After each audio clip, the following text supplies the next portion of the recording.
watching closely? What's the secret, Max? You just gotta find something you love to do and then do it for the rest of your life. I don't want to be a product of my environment. I want my environment to be a product of me.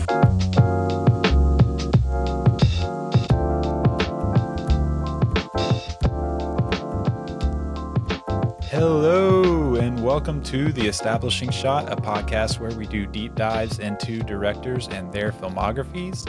I am your host, Eli Price, and we are jumping into kind of a new segment of Steven Spielberg's career.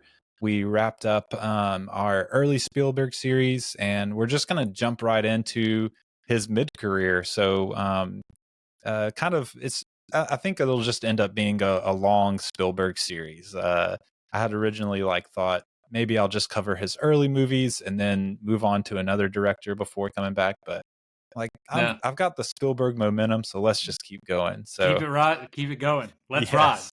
Yes, and so we're jumping into his first movie of the 90s today with his Peter Pan adaptation, Hook.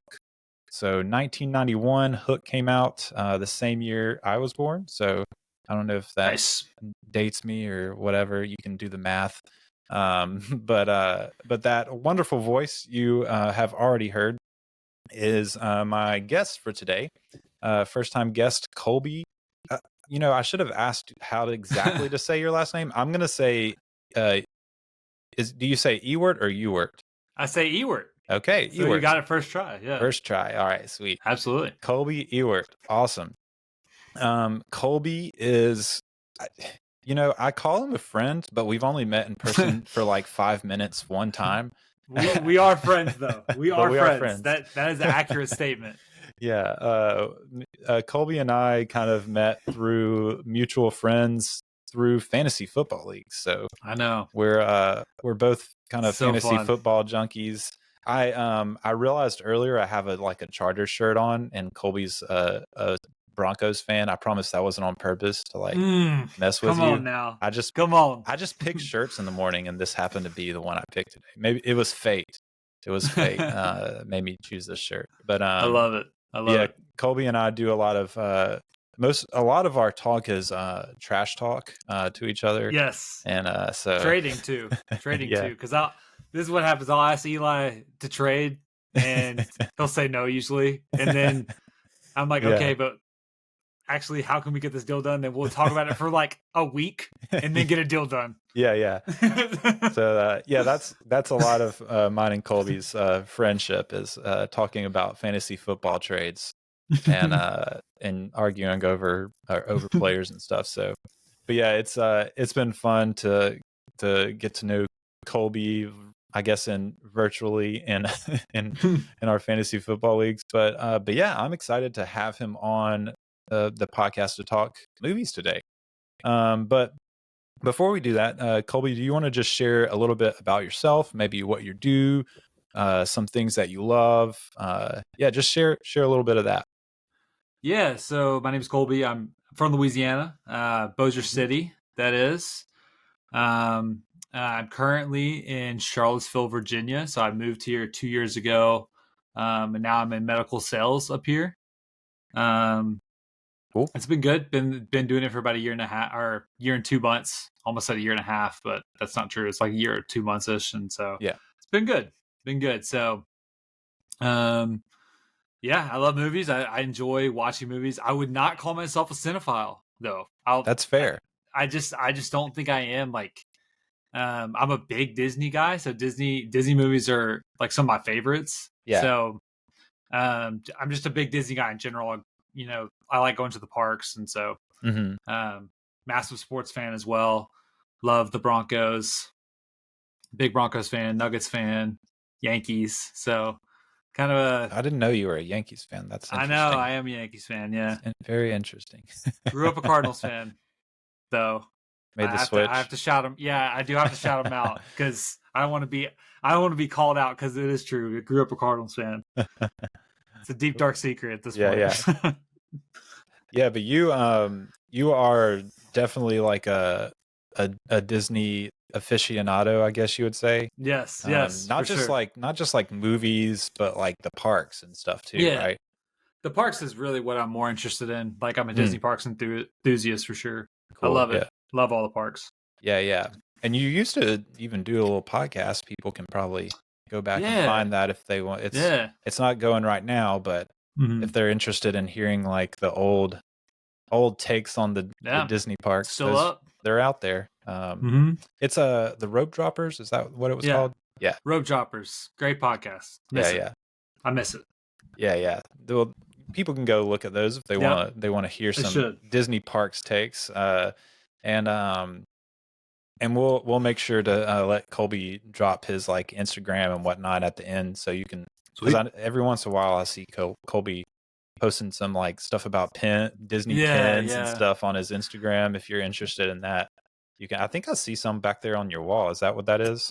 Yeah, some Disney pins up there. I got some pins over here too. So very cool. Yeah, I'm a collector. Yeah. So it is kind of I guess this isn't technically a Disney movie, but there is Disney that is a notorious Disney movie, Peter Pan, with the notorious villain of Captain Hook. So that's definitely. Is there much like Peter Pan in any of the parks? I don't really know, honestly. Yeah, Peter Pan has a really popular ride, actually. Okay, what is that? It's called Peter Pan's Flight, and so it's like a kind of actually a kid's ride, but everyone loves it because it's just there's a really cool scene where you like go over London.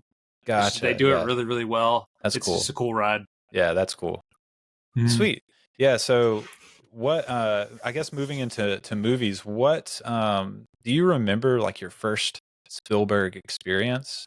Yes, I definitely do. Sweet. Because it was actually Catch Me If You Can. That was the first Steven Spielberg movie I ever watched. That's a first for me. I haven't heard that one yet. Yeah. So I didn't really watch a lot of movies like that growing up. Like I really watched a lot of Disney movies. Sure, yeah. So, and I just because of that I missed a lot of them. And so I remember watching that for the first time and just being like, "Oh my gosh, this is amazing." And that's kind of why I say I'm not a cinephile, because I haven't seen a lot of the big movies. Like I've seen, I've seen a good amount of them, but there's honestly a huge chunk that I still need to see. Right. Yeah. So, yeah. Well, you've got to start somewhere, If you hang out with me long enough, you might turn into a cinephile. Yeah. So. You and Philly. Philly likes movies too. Yeah. So I talk to him a lot. Yeah, Jake. I didn't mention Jacob Phillips, who's been on the podcast a few times. Is kind of our mutual friend that we kind of met through. So, met in person at his wedding. But yeah, that's right. So shout out to Jacob. I've always called him Jacob, but a lot of people call him Philly. So yeah, see his hometown people. Yeah, the hometown. Philly, if you listen to this, which I'm sure you do, like listen, you know your hometown people call you Philly. So they know Jacob. Yeah, so that's cool. Catch Me If You Can. So what was it? What was like that experience? Do you remember being like? Oh yeah, dude. I was overwhelmed, mesmerized. I was mesmerized by this movie. Well, it's like Spielberg with Leo and Tom Hanks. Yeah, and Tom Hanks. And they were just going back and forth doing their thing. Yeah. It was amazing. So that first experience, I remember watching it and just being like, man, I need to watch more movies like this. And so that's why I do have Steven Spielberg as like one of my favorite directors, just because he's kind of the guy that introduced me to all these like kind of just more like movies, I guess. Right, so like Disney movies, they're Disney movies, right? And so it's just they're different. It's a different category.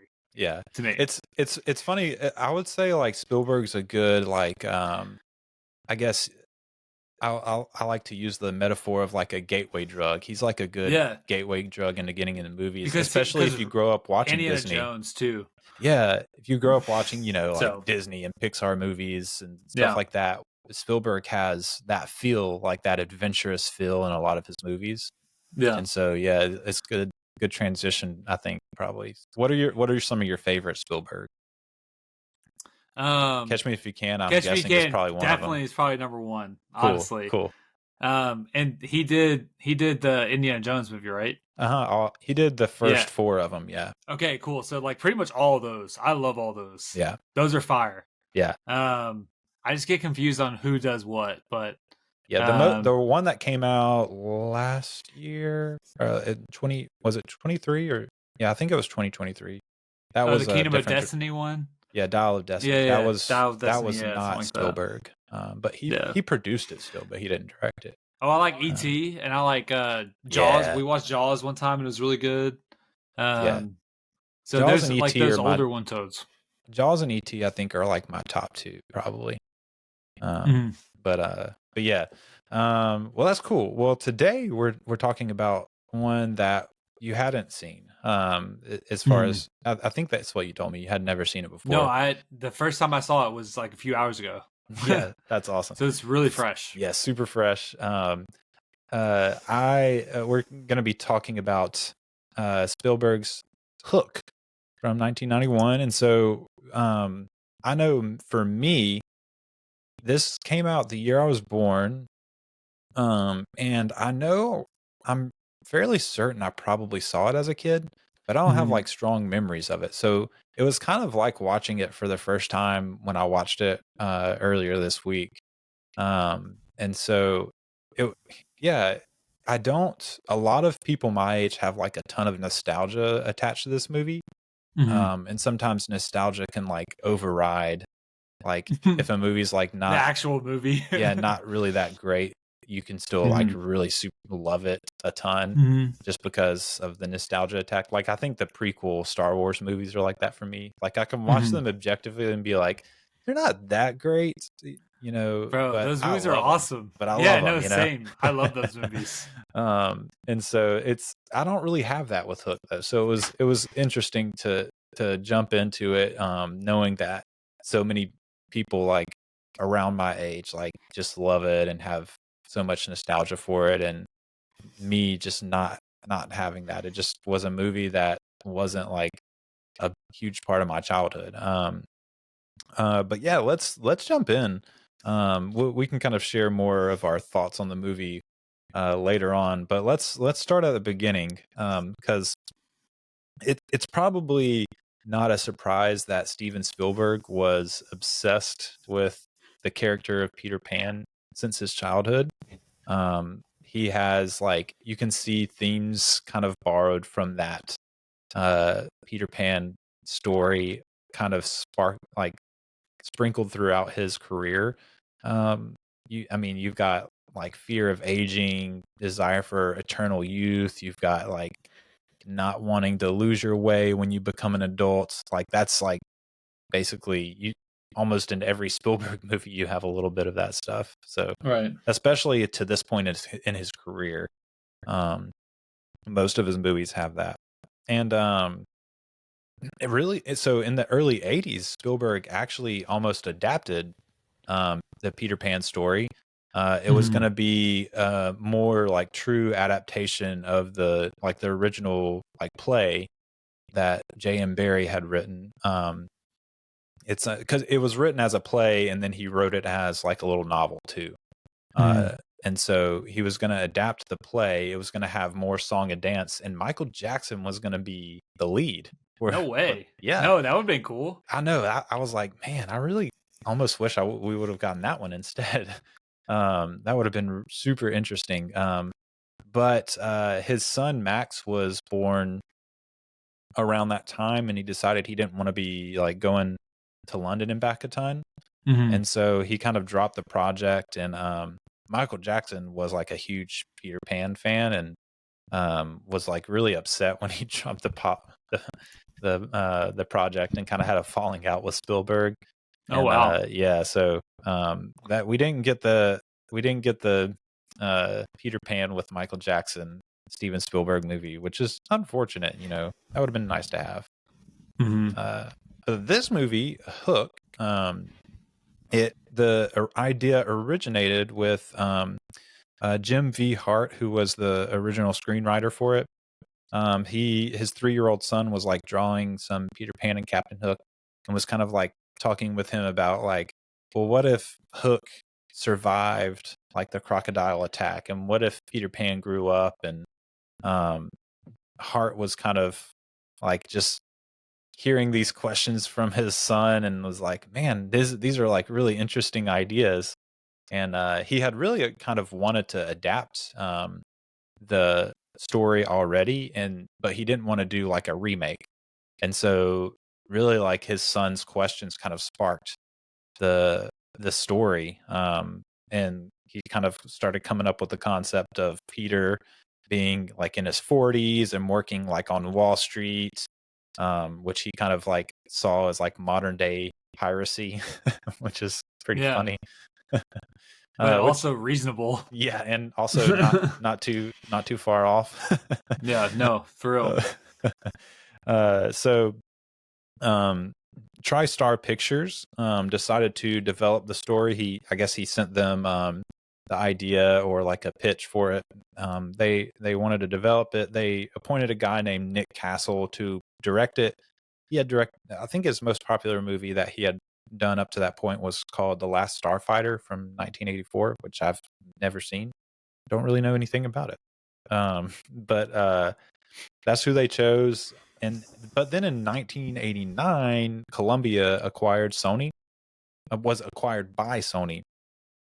And Sony put this guy named Mike Medavoy as the head of TriStar Pictures. TriStar was a part of Columbia. And so Medavoy immediately like sees this project, starts using his connections, and he gets Robin Williams and Dustin Hoffman on board to star in the film like pretty quickly. And then he's like, okay, so now we have two big A-list stars in the movie, so we need an A-list like director to direct it. So Medavoy was actually Steven Spielberg's first agent back in the 60s when he was working in television. And so Medavoy calls up Spielberg and gets him, asks him if he wants to direct the movie.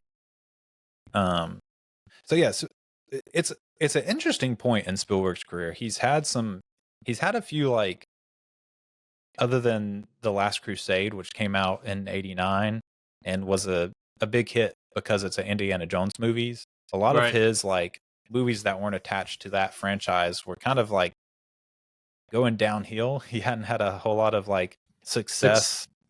And so and he was really kind of growing up. He had passed on the movie Big with Tom Hanks that came out in 88. So I haven't seen that one, but I've heard it's really good. Yeah, I need to see it. Yeah, it's definitely like a classic. I don't love it as much as a lot of people do, but it's definitely a fun movie. But it has like that Spielberg feel, but he was kind of like wanting to do something different. But he did have Medavoy calls him, he's telling him about the movie. He's interested in Peter Banning as a character. He's like a workaholic that's neglecting fatherhood. He kind of sees parallels for himself and parallels from like his experience with his father. And so he does eventually accept the offer to direct, but it's just an example of like a big name like Spielberg still being a pretty good guy. He doesn't want to like take Nick Castle's place, who was originally set up to direct it. And so he basically gets them to give Castle writing credit on the movie. And he gets like a really good financial payoff for getting dropped from the project, which I think is like cool for Spielberg to do. Like, okay, I'll do it, but only if you like give this guy his due. He was expecting to do this movie, and now you're like kicking him off the project. So give him a good payout. Yeah, no, that's cool. That's super cool that he did that. Yeah. Classy guy, Steven Spielberg. At least this time. I don't really know him personally, but it seems like a classy move to me. But Spielberg also replaces Jim Hart with another writer, Malia Scotch Marmo. He felt like Hook wasn't sufficiently like developed as a character, and so he brought her on to kind of like fix up the script, I guess more like he wanted it. And actually, Carrie Fisher did some script doctoring too on this one. Wow. Yeah, she apparently Interesting. she did some like so a lot of times these studios will have like, they call them script doctors, and they're basically like someone who will come in once the script is done and about ready to go, and like kind of just like doctor up some dialogue or like fix some things up. And usually those people don't get screenwriting credit on the movies. So like Carrie Fisher doesn't have any credit, but she did a lot of reworking of Tinkerbell's dialogue for the movie. So thought that was pretty cool. That's interesting. Yeah. Yeah. Him and George Lucas though, they have a pretty good relationship or something. Yeah, they do. And we'll actually there's a fun fact dealing with George Lucas later on that we'll get to. I'll see see if you noticed it in the movie. Okay. I hope I did. Maybe not. Honestly, I knew it was there and I still didn't see it, so it's fine. Okay. But yeah, so we can run through the crew real quick, and then we'll touch on the big cast members of the movie. So this was produced, of course, by Steven Spielberg and his two buddies, Kathleen Kennedy and Frank Marshall. They all those three started Amblin Entertainment together, and so they're still pumping out movies as co-producers. The story kind of came from Jim Hart, as we talked about. This guy Nick Castle that got the writing credit in that way, thanks to Spielberg. And of course, we touched on too, it's based on the work by J.M. Barrie or Barry. I don't actually know if you say Barry or Barry, but I don't know either. It don't matter. I did read his book for I'd never read it before, so I read it. It's probably like a month ago. I listened to the audiobook and it was good. I didn't I wasn't like blown away, but I was like, oh, this, it's a good story. I've kind of like familiar enough with the story where it's like nothing is surprising because you've heard this Peter Pan story so many times growing up. So that might have been, I might have loved it more if I heard it like maybe when I was a kid, but yeah. Have you ever read the Peter Pan book? No, I've never read it actually. Yeah. It's good. It's if you're like reading, it's worth a read. Okay. And it's not like super long or anything. So yeah, the director of photography, and some people call it cinematographer, was a guy named Dean Cundey. He had done movies like Back to the Future, The Thing, Halloween, and he would also go on to do Jurassic Park with Spielberg. And so that was a kind of, I think those are the two movies he did with him, was Hook and Jurassic Park, which were kind of like back-to-back movies. Okay. Yeah. And then, of course, you've got the music, John Williams. Hey, that's the GOAT, man. It's kind of like, if you see Steven Spielberg, usually John Williams is attached, and also the editor, Michael Kahn. Michael Kahn, I'm pretty sure, has edited all his movies except E.T. and The Fabelmans. So, wow. Yeah. Every movie. Lifetime, bro. I don't think he did Jaws, but I think it's like since Close Encounters, every movie. Wow. Except E.T. and The Fabelmans. So, obviously a really good editor, because all of Spielberg's movies the editing is great. So Ron Judkins did the sound, and I looked at his filmography. He ends up doing a ton of work with Spielberg after this. So this is his first like work with him. And that's something like I've always like really liked about like digging into the crew of movies, is like you start to notice like, oh, this person works with this director a lot, or these few people are like this director's go-to for their their crew, and it's just cool to see like all those connections. It is. Yeah. It's like, hey, you did a good job and we want to keep you on, and it's like, I bet they try to poach each other as well.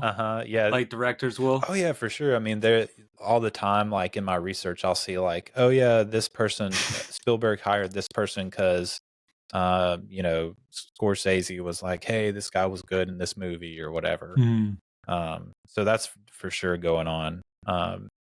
but yeah, it's and two, like they kind of develop like a shorthand language where they can like communicate really easily with one another. Because hey, I've worked with you before, I understand like where you're going. You don't have to like over explain, you know. Mm-hmm. But yeah, moving through the rest of the crew, the Norman Garwood was the production designer. He did the movie Brazil, which I've never seen, but apparently has like really interesting production design. Never seen and it. then The Princess Bride. I mean, that's a classic. It's a good one. That's a good one. I've seen that one. Yeah, I like that one. yeah, it's. I mean, I don't know anyone that doesn't, but yeah. Set decorator Garrett Lewis.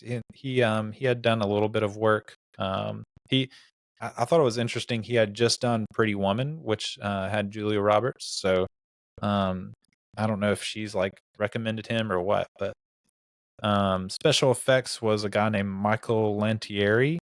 The only thing of note I saw before this was The Witches of Eastwick, which I've never seen.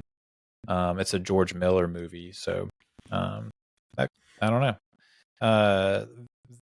Visual effects was Eric Brevig.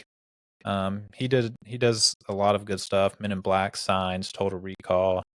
This one is interesting. I think you'll think it's interesting too. This guy named Harley Jessup was one of the visual effects guys, and he ends up going on to do a lot of the production design for Pixar movies. Ooh, that's very neat. Yeah, so I was very like, neat. oh, that's cool, because you look at like the sets for this movie Hook, and you think, oh yeah, this would translate super well to like designing the sets for like an animated movie and this like these adventurous movies, you know?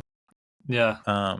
Because that's one thing I guess a lot of people maybe don't realize about animated movies is, especially Pixar, which are like CG, they're actually like going in and like computer generating they're basically making sets on the computer. So, you know, they're creating the room with the dimensions, and they're like placing you know, the decorations around on the set. It's just in the computer instead of in real life. And so I was like, oh yeah, okay, that makes sense. Like that really would translate well of like working on a movie like Hook and then going on to do Pixar stuff. Thought that was cool. Yeah, that is neat. I'm a huge Pixar fan, so yeah, that's kind of cool to hear. I saw this guy John Napier was like a visual effects consultant. I don't really know what that means, but it was in came up in my research. So gotta always shout out the hair and makeup people: Judith A. Carey, Christina Smith, Monty Westmore, Greg Cannon. And then the costumes were done by Anthony Powell, who did a few of the indie films, the Indiana Jones films. So shout out to Anthony Powell. I remember he was in some of the he was in some of like the making of documentaries for those indie movies, and he was a interesting guy. Like I remember like I can picture him in my head talking about the costumes for Indiana Jones. Yeah. Yeah, that's basically the crew. Of course, you have like a ton of stunt people and all that too, but can't name everybody. It would be be naming everybody. 30 minutes of everybody just like ever. naming a list of names. Hi. Quick reminder that you, yes, you, can be a huge help to the production of this show. If you visit establishingshotpod.com/donate, you'll find out how to join the Establishing Shot family through some giving tiers starting as low as $5 a month. You heard that right, only $5 a month.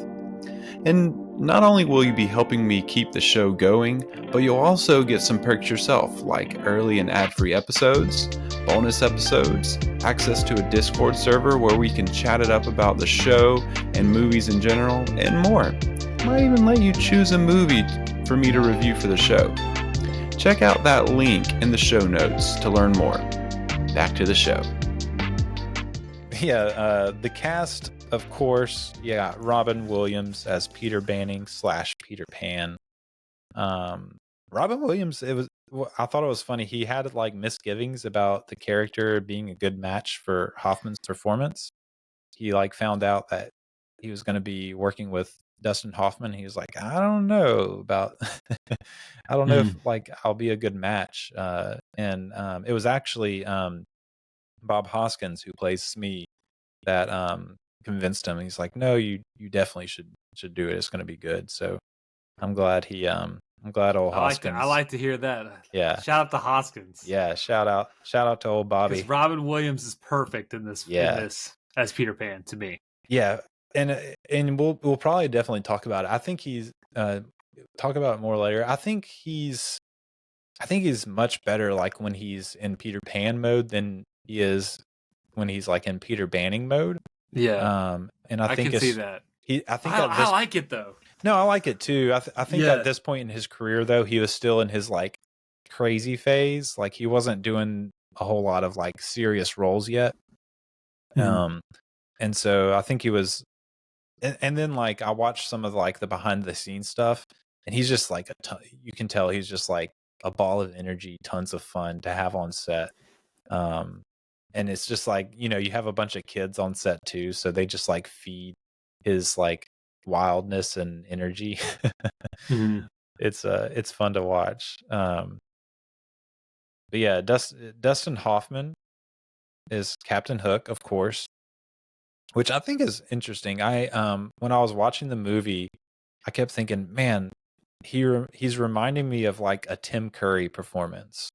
I don't know if you like are that familiar with Tim Curry, but a lot of people would probably know him from Home Alone 2.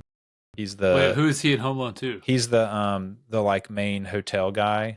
Oh yes, no, he's amazing. Yeah. So I don't know. There's just something about what's his name in that movie? Oh, it's I'll pull it up. It's I can't remember it, but I love it's just Home Alone Concierge. 2. He doesn't even have a name. No, he has a name. Well, it doesn't list it on Letterboxd. I'll say that. It doesn't. Okay. It just says Concierge. But yeah, he's in like the Rocky Horror Picture Show. He was in the Ridley Scott movie Legend. He plays like the Lord of Darkness guy. Yes. No, this guy's the GOAT. For that one movie alone. I love Home Alone 2. Oh yeah. Yeah, I do too. Hector, it's Hector. Oh, okay. Yes. Yeah, so I was watching like Dustin Hoffman's performance, and I was like, this is like big Tim Curry energy. Like just the way he like does his like big facial expressions. I like that comp. Yeah, I really do. Yeah. And I was thinking, man, Tim Curry would have been good in this role too. But I think I would have liked Tim Curry better. Yeah, I'm gonna say it. I didn't like Dustin Hoffman that much. Okay. But I liked Tim Curry a lot. Yeah, he's like, I would have loved for him to do it. Yeah, I I've got to kind of agree. If we were recasting the movie, let's get Tim Curry in there. Okay. And as Captain Hook, but I didn't think Hoffman was bad. He's definitely like bringing an interesting energy to the character. He when you watch like it's interesting because like when you can go on YouTube and watch some of like the interviews of him around that time, and it's interesting because you can tell he's having a lot of fun on set, but also in like the like one-on-one parts of the interview, it's like he's taking it very seriously and like real into it. And I'm like, I don't know if like taking it too seriously is like the right route, but also like he's getting some good performance out of it. So maybe I don't know. Yeah, he's like one of those guys. He's like, yeah, I never thought of Hook as a villain. I try not to like think of my characters that way. And I'm like, okay, but it seems strange. But he is a villain. He is a villain. Like, right. You don't have to. He's trying to kill a little kid. Yeah. I mean, Joe, like I don't. That's a villain. That's villain. Yeah, that makes you a villain. I just always think that's funny. It's like, oh yeah, I try not to judge my character. I'm like, okay, yeah, but it's Captain Hook, you know. Right. But yeah. So, and I thought it was funny. Steven Spielberg he was talking about how Hoffman likes to like improv his way into characters, and so they would spend like 4 to 5 days like working through, I guess, like rehearsing through stuff before they were really like ready to shoot something. And I thought that was really funny. It's like, man, I don't know, Hoffman seems like a bit of a drama queen. Like a Chevy Chase. Yeah, something like that. Yeah, going on through the cast, and we'll talk about the characters more later for sure. But Julia Roberts as Tinkerbell, she's kind of a rising star at this point. She had been in Pretty Woman the year before, and she's still pretty young. I think she's in her early 20s when this movie comes out. So, Wow. Yeah, Bob Hoskins, we shouted him out, plays Smee. Maggie Smith plays Granny Wendy. She was 56 years old in this movie, and they really did some makeup work on her to make her look really old. Too. Yeah, she looks like Jeez. significantly older in this movie than she does in as Professor McGonagall in the Harry Potter movies. Like, wow. And it's like a decade before those movies. So they really did some makeup work on her. And actually, she was recommended by the costume guy, Anthony Powell, which is fun. Cool. Yeah. Caroline Goodall plays Peter's wife, Moira. I didn't really recognize a whole lot of stuff she had been in. And then you got the kids. Charlie Korsmo plays Jack. Amber Scott plays Maggie. They don't really go on to do much of anything. A lot of child actors don't. There's kind of few and far between for child actors to actually like go on to do a bunch of movies. But I wonder why that is. Just because there's so many. I think it's just like the talent doesn't like necessarily translate. And then I think a lot of times it's just like maybe, I don't know, like when you're a kid you want to do something, but as you get older you like change what you want to do. I think it's probably a lot of that. It's right. like, oh, my parents were able to get me in this movie, but now I'm like 17 and I don't really want to do that anymore. I want to do something else. Probably a lot of that.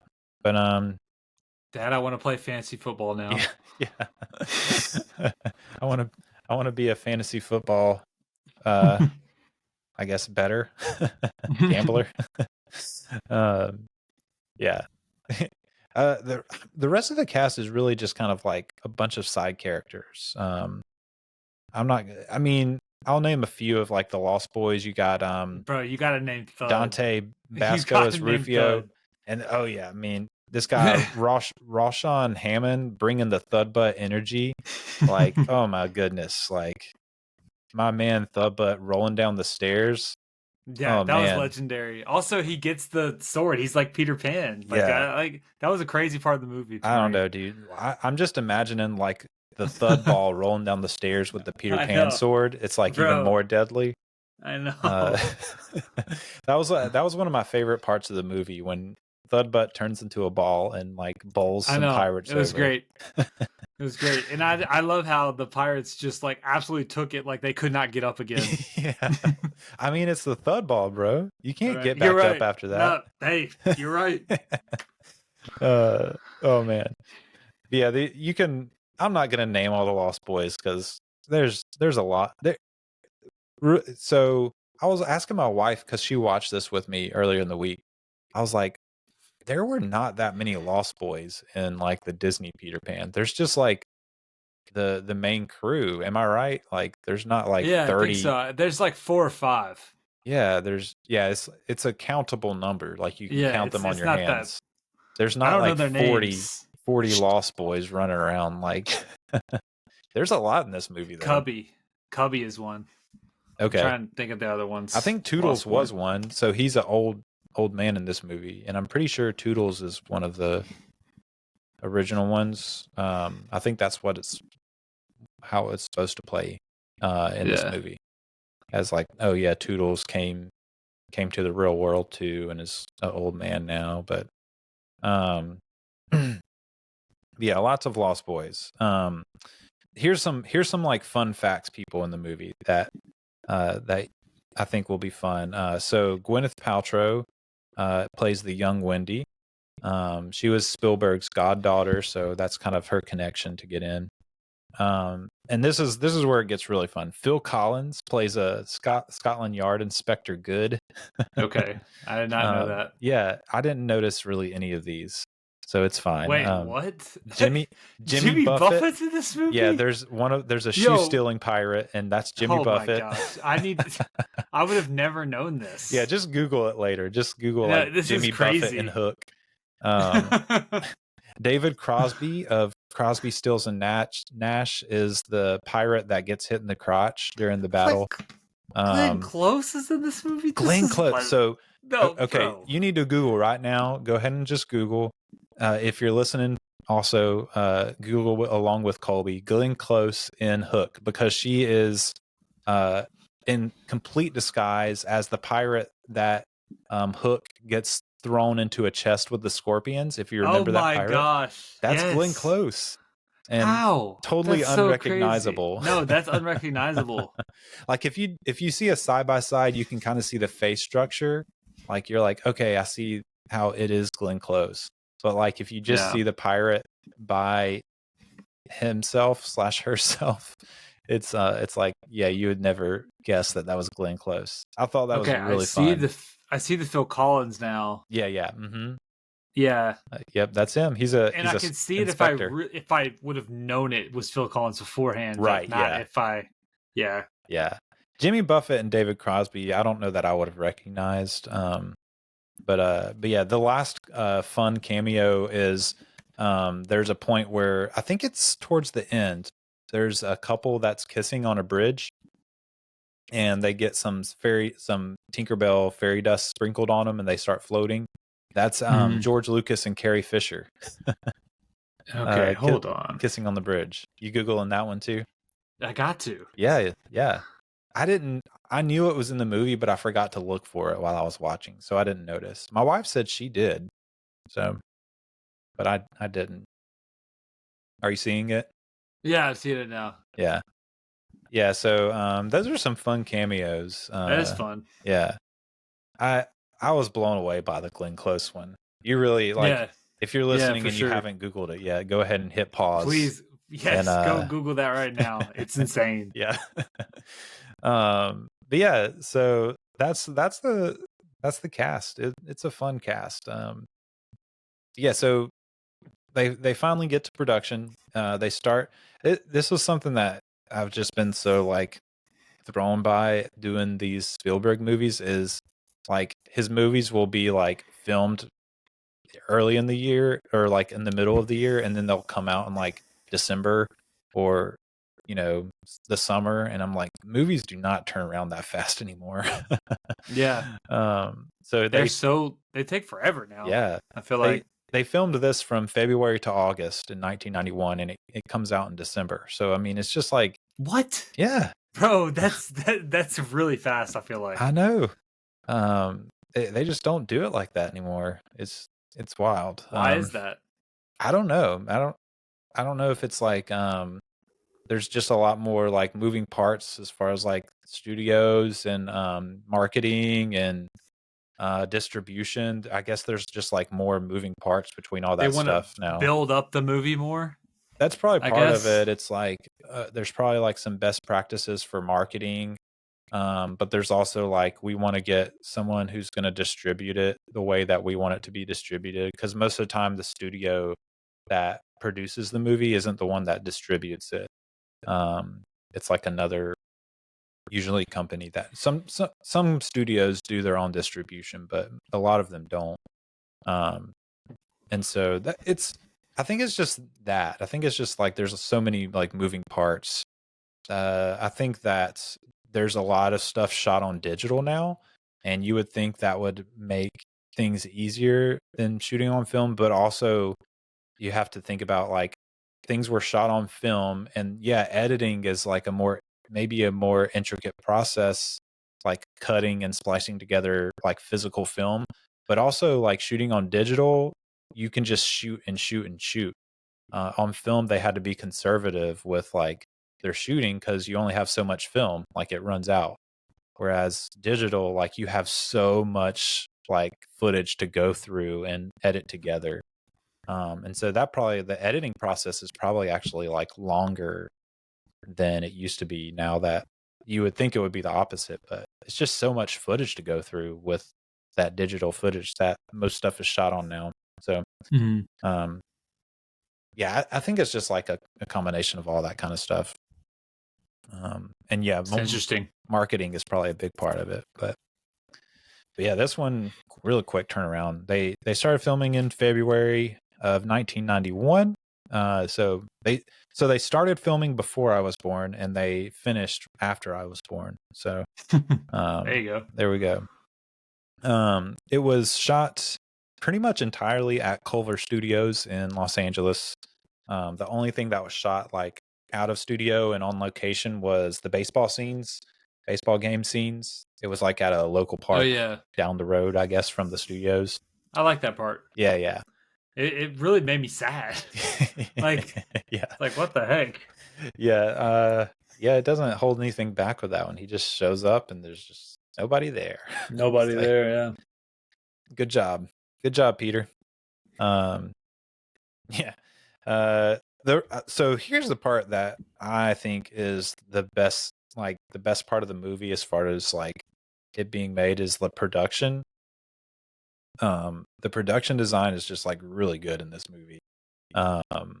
So the sets took 6 months to construct.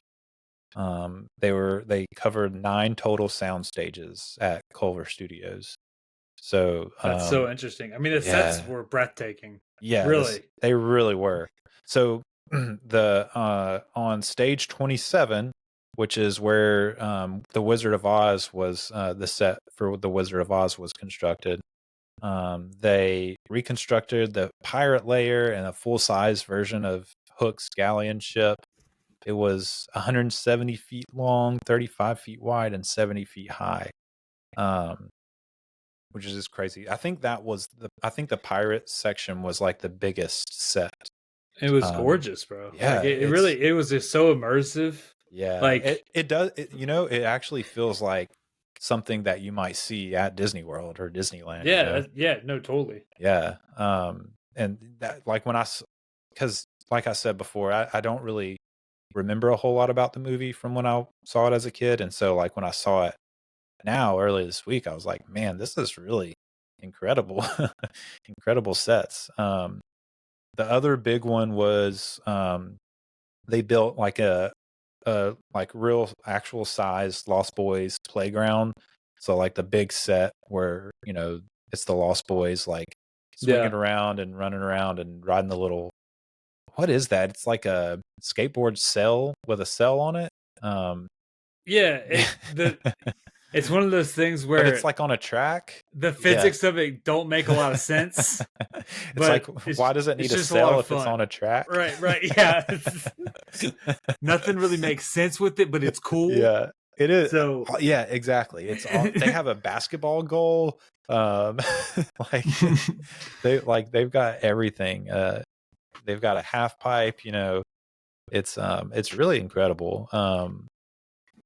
Yeah, ropes, swings, hammocks.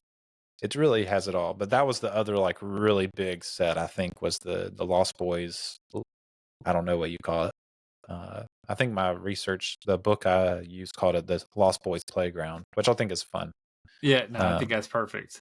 But yeah, so those were the 2 big ones, but there were a lot of like sets that they had to build for this movie, and it all looks like super good because it's all like real sets. I watched like a time lapse there in one of the little behind the scenes thing. They had like a little time lapse of them building like the pirate ship and stuff, and it's literally them just like constructing a huge ship with real wood. It was cool to see that.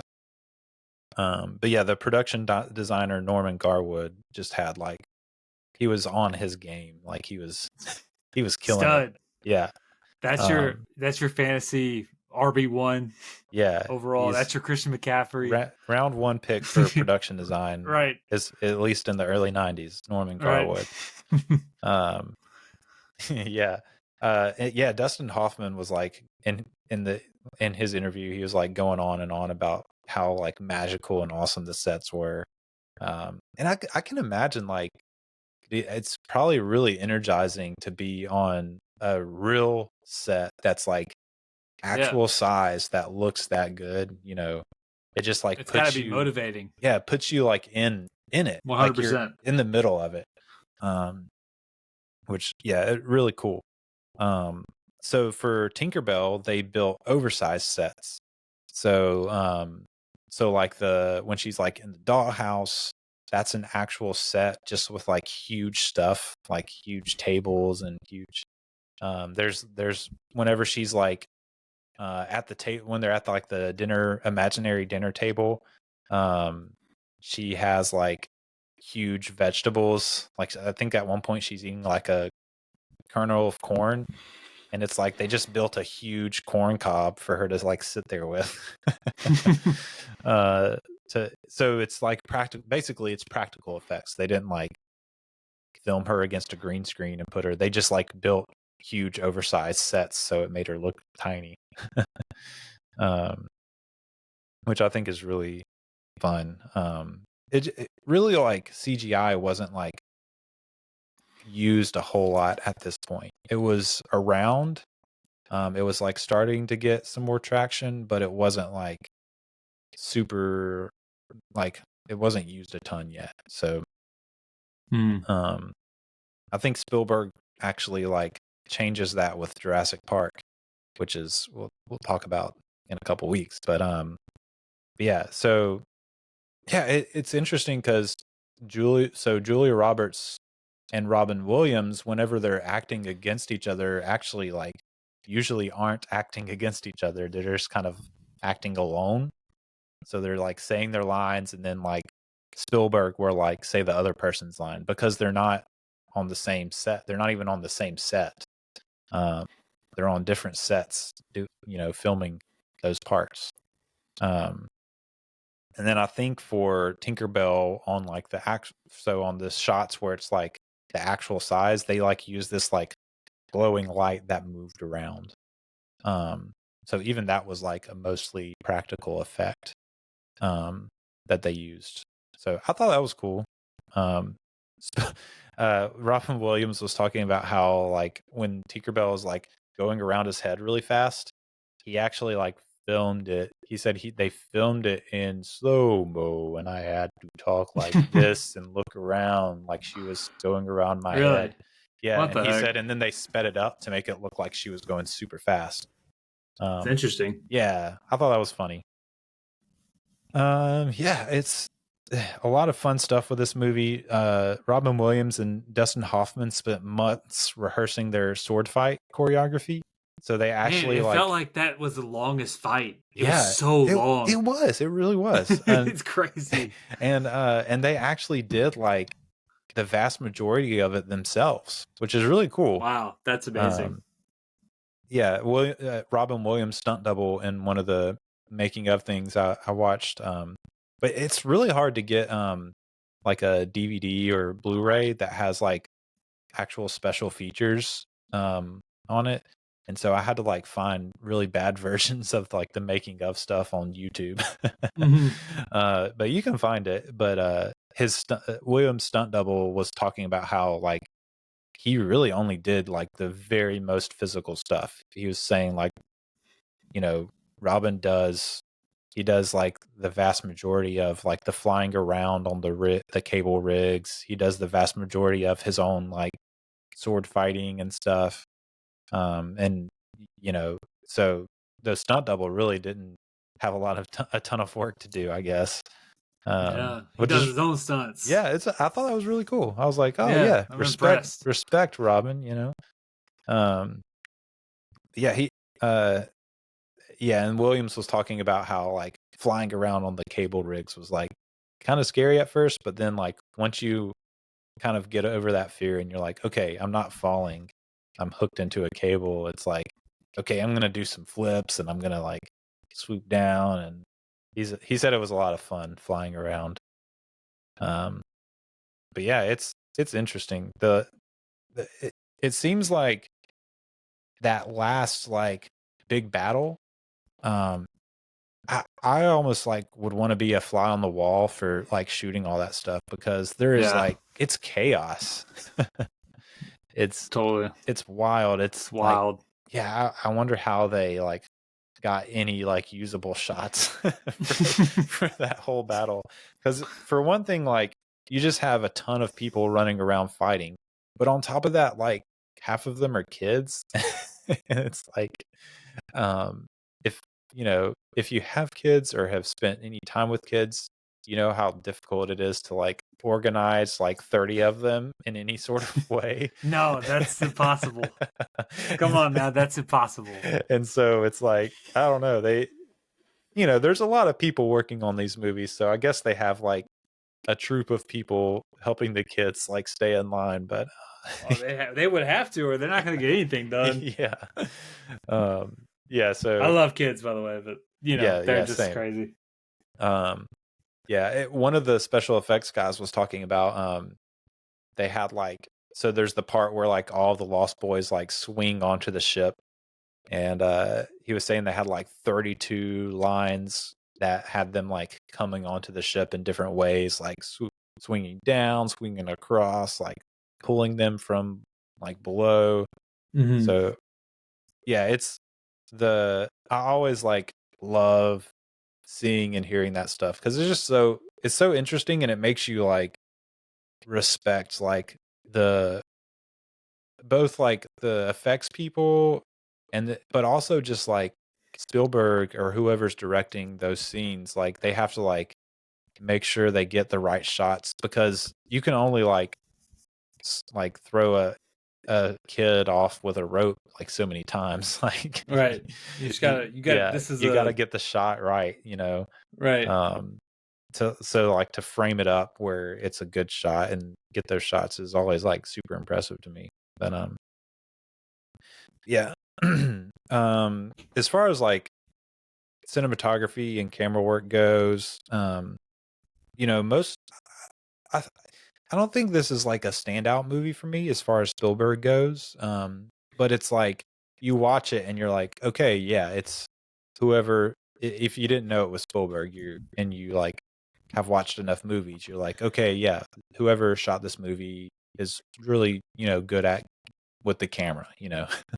They know how to like when to zoom in, when to throw in a catch a wide shot. They know when to like they know exactly where to place the camera to get the best like feeling for whatever they're going for in that scene.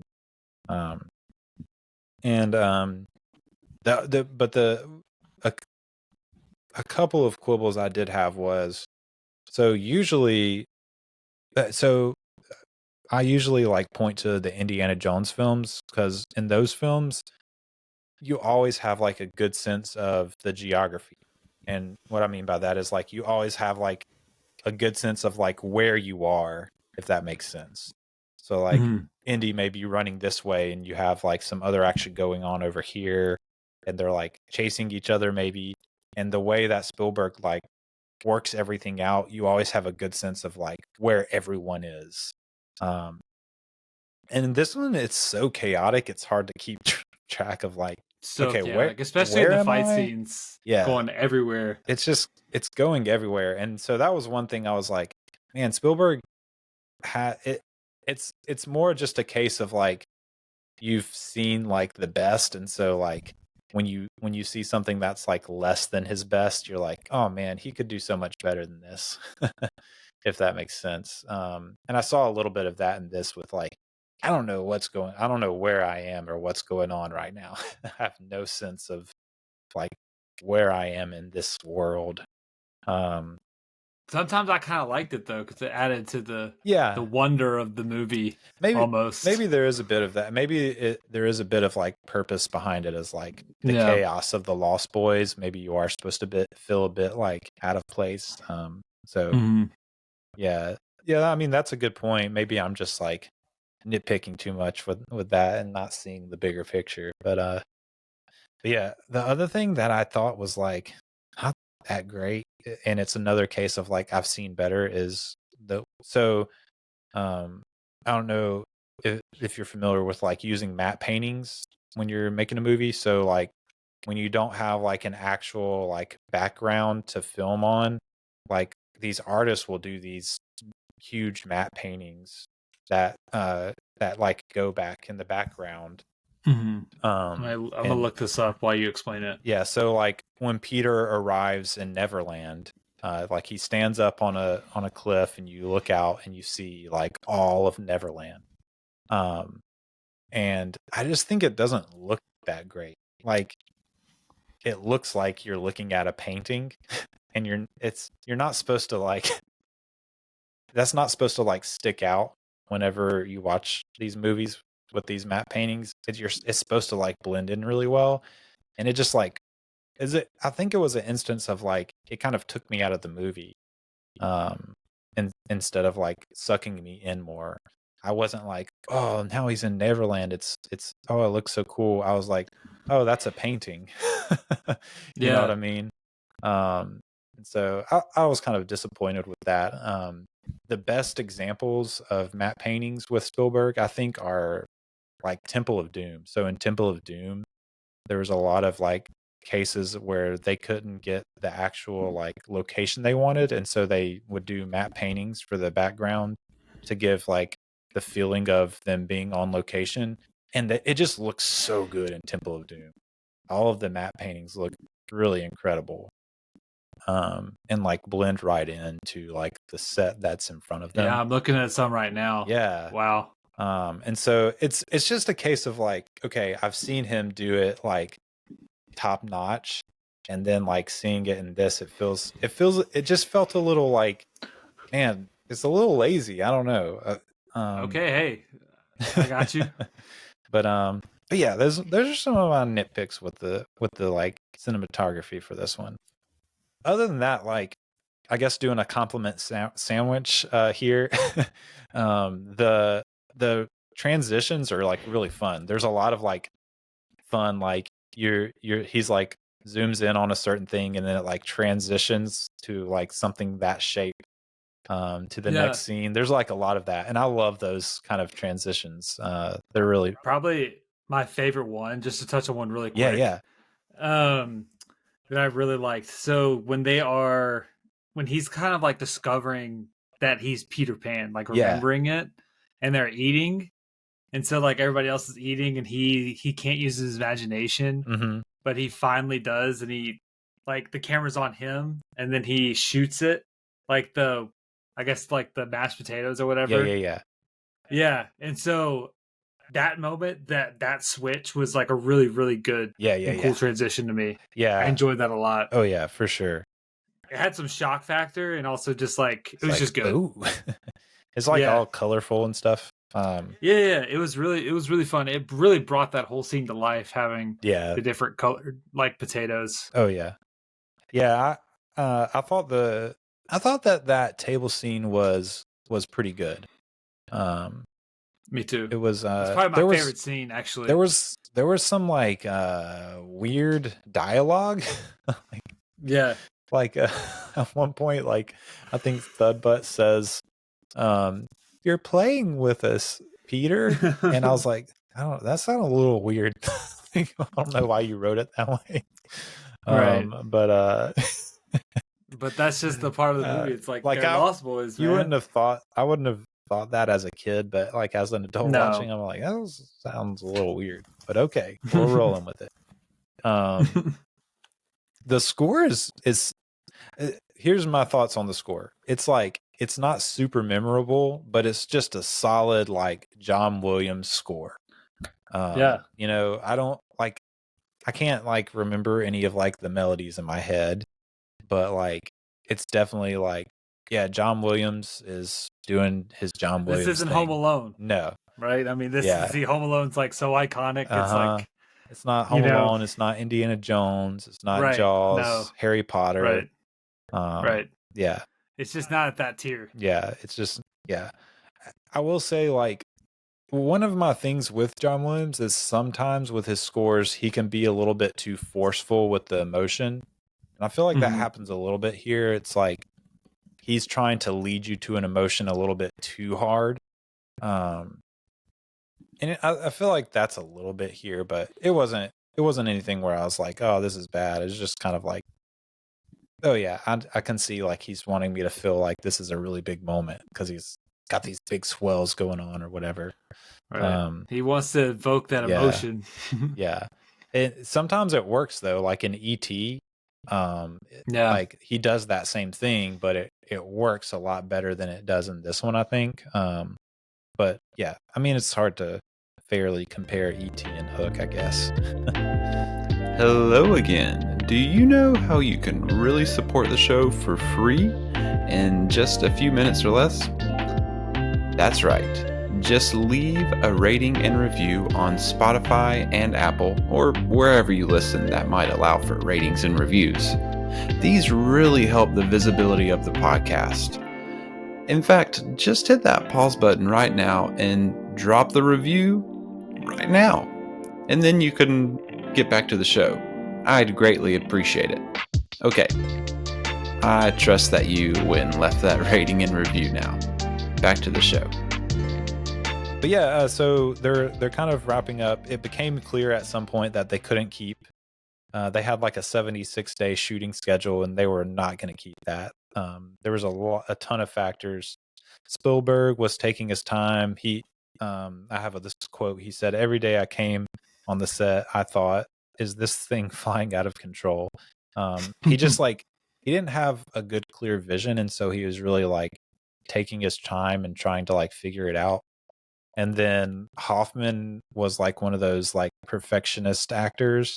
And so like I already mentioned Spielberg said they would take like 4 to 5 days before they were like ready to shoot a scene with Hoffman. Wow, that's crazy. And then like he was like always wanting to do more takes, like wanting to try different approaches. Julia Roberts was like, she had some struggles with like some private life stuff and just like rising fame in general, and apparently she was like calling in sick a lot. Oh, really? Yeah. So just a lot of factors. Like obviously you're working with a bunch of like kid actors with the Lost Boys, and they can become more and more unmanageable, and having to do a lot of like reshooting with that. I'm sure we talked about that a little bit. And then like there's just a bunch of celebrities showing up on set because it's a big spectacle movie, and so they just want to come check it out. So it's just a lot of stuff, and so it ends up they finally finished shooting, but they were like 40 days over schedule. Oh my gosh! Wow. So yeah, they finished shooting. Sounds like me with deadlines. Yeah, procrastinating. That's me for sure. Yeah, so they finished shooting in early August, and then it's released December 11th of the same year. Imagine that. So crazy.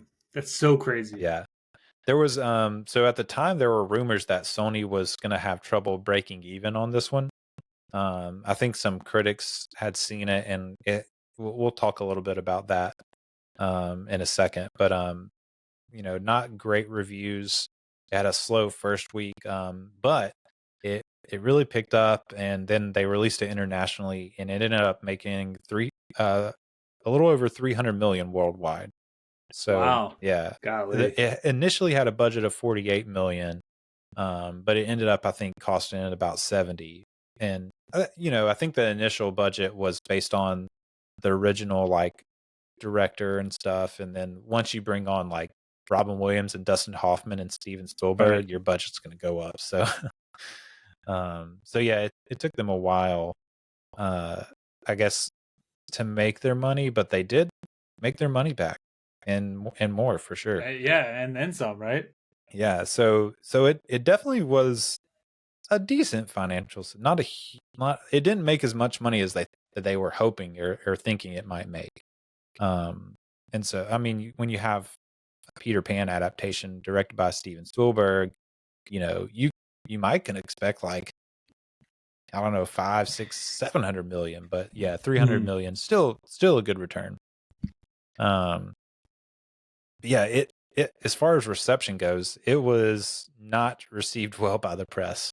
Wow. Yeah, and in fact, I would have never guessed that. Yeah, in fact, I read that it was possibly the worst reviews of his career to date, which that surprised me because I've seen the movies 1941 and Always, and those movies are way worse than this movie. But yeah, the criticism just centered around a weak script. A lot of people talked about like the inability of it to transcend the gimmick of the premise. And I think I think by that they just kind of mean like, it's like, hey, what if the gimmick is, what if Hook survives and Peter's old and now he has kids and Captain Hook takes them, and that's like the gimmick of the movie. And I think a lot of the people are like, it doesn't really do anything with that to like make it anything more than just like a premise of a movie. Yeah, it got a lot of hate by the That's so crazy. critics. This guy Kenneth Turan said that Spielberg was so aware of the failure that he drug his feet into Neverland, which he considered the worst part of the film. And this is a quote from him. He said, "For very much like Peter, it has clearly gotten harder for this director to break free of the allure of material things and believe in simple magic." It was like, oof, jeez. So he said he's relying too much on. Yeah, like, it's kind of like he's losing like the childhood like magic and stuff of his earlier career movies, I think is kind of what he's saying. But just like maturing and losing that sense of like childhood wonder, maybe. Yeah, a lot of actors kind of got even Robin Williams, like they didn't get like that great reviews out of this. But with all of the qualms of the critics, young viewers still really enjoyed this movie as just a good adventure movie, which makes sense. I think that's why a lot of people like my age and maybe a little younger, like really like still have a lot of nostalgia for this movie, because it was just like a fun, I guess, adventure movie for them. And I think there's like a degree to which it's like, yeah, that's fine. Like, it's fine to just enjoy a movie because you think it's fun, Absolutely. So yeah, the VH sales for this movie really made for a comfy bottom line as far as like the return on the money. A lot of Right. parents buying Hook on VHS for their kids. That's why I'm shocked I haven't seen it. Yeah, because I had a lot of movies growing up. Yeah, it does, and it's like it feels like for a Disney family, like Yeah, a Hook would be one of the ones. No, you totally. do. It's definitely something that slipped through the cracks, and I have no idea how I had not seen it. Well, you can maybe change that for your family in the future. Definitely. I'm definitely going to show the book. Yeah, my son Ezekiel has been like, he's seen like the Blu-ray laying around, and he's like, "What is this movie?" And like, even though he already knows, he's like, "Is it Hook?"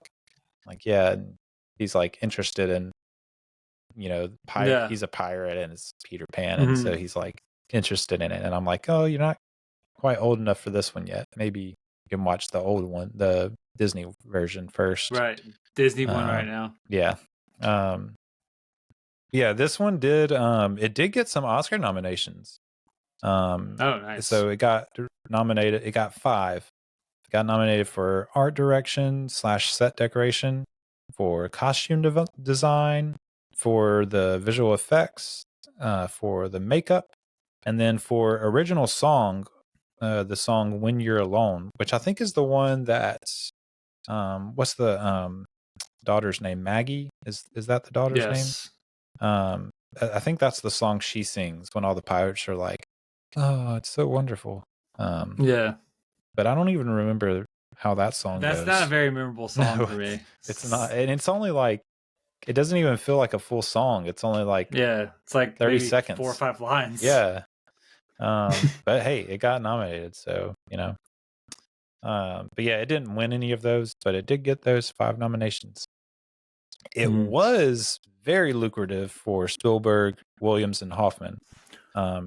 They didn't take a salary for the movie, but I guess like in their contract they agreed. So basically the way it worked was those 3 split 40% of the gross revenue from the first $50 million. which comes out to $20 million. So they're splitting that $20 million. And then TriStar Pictures kept the next $70 million. And then after that $70 million, they earned 40% of the profits earned after that. So I was thinking about They made a lot of money. Yeah. So they already made 20 million off the first 50. And so 50 and 70 is 120. So then you still have like 180 million that they're making 40% off of and splitting. So I'm not going to do the math right now, but that's a lot of money. Oh yeah, they're making a killing. Yes. Oh man. So especially back then too. Oh man, that's a lot 91? of money. Like, yeah, that's you're a crazy set, amount of dude. money in 91. You're set. Now I've got to do it. I'm pulling up the calculator. So 180 times 0.4. So that's 72 million. I don't know if it's an even split, but let's say it's an even split. So they're making 24 million each, and then the 20 million they made. So they're making over $30 million each if they're splitting it evenly. Could you imagine? Off of Hook. Oh man. In 1991. That's like you're a billionaire. Yeah. Back then. Yeah, it sounds like a good salary to me. I would take it if anyone's got it laying around and feels like donating to the podcast, Please. Oh man. Yeah.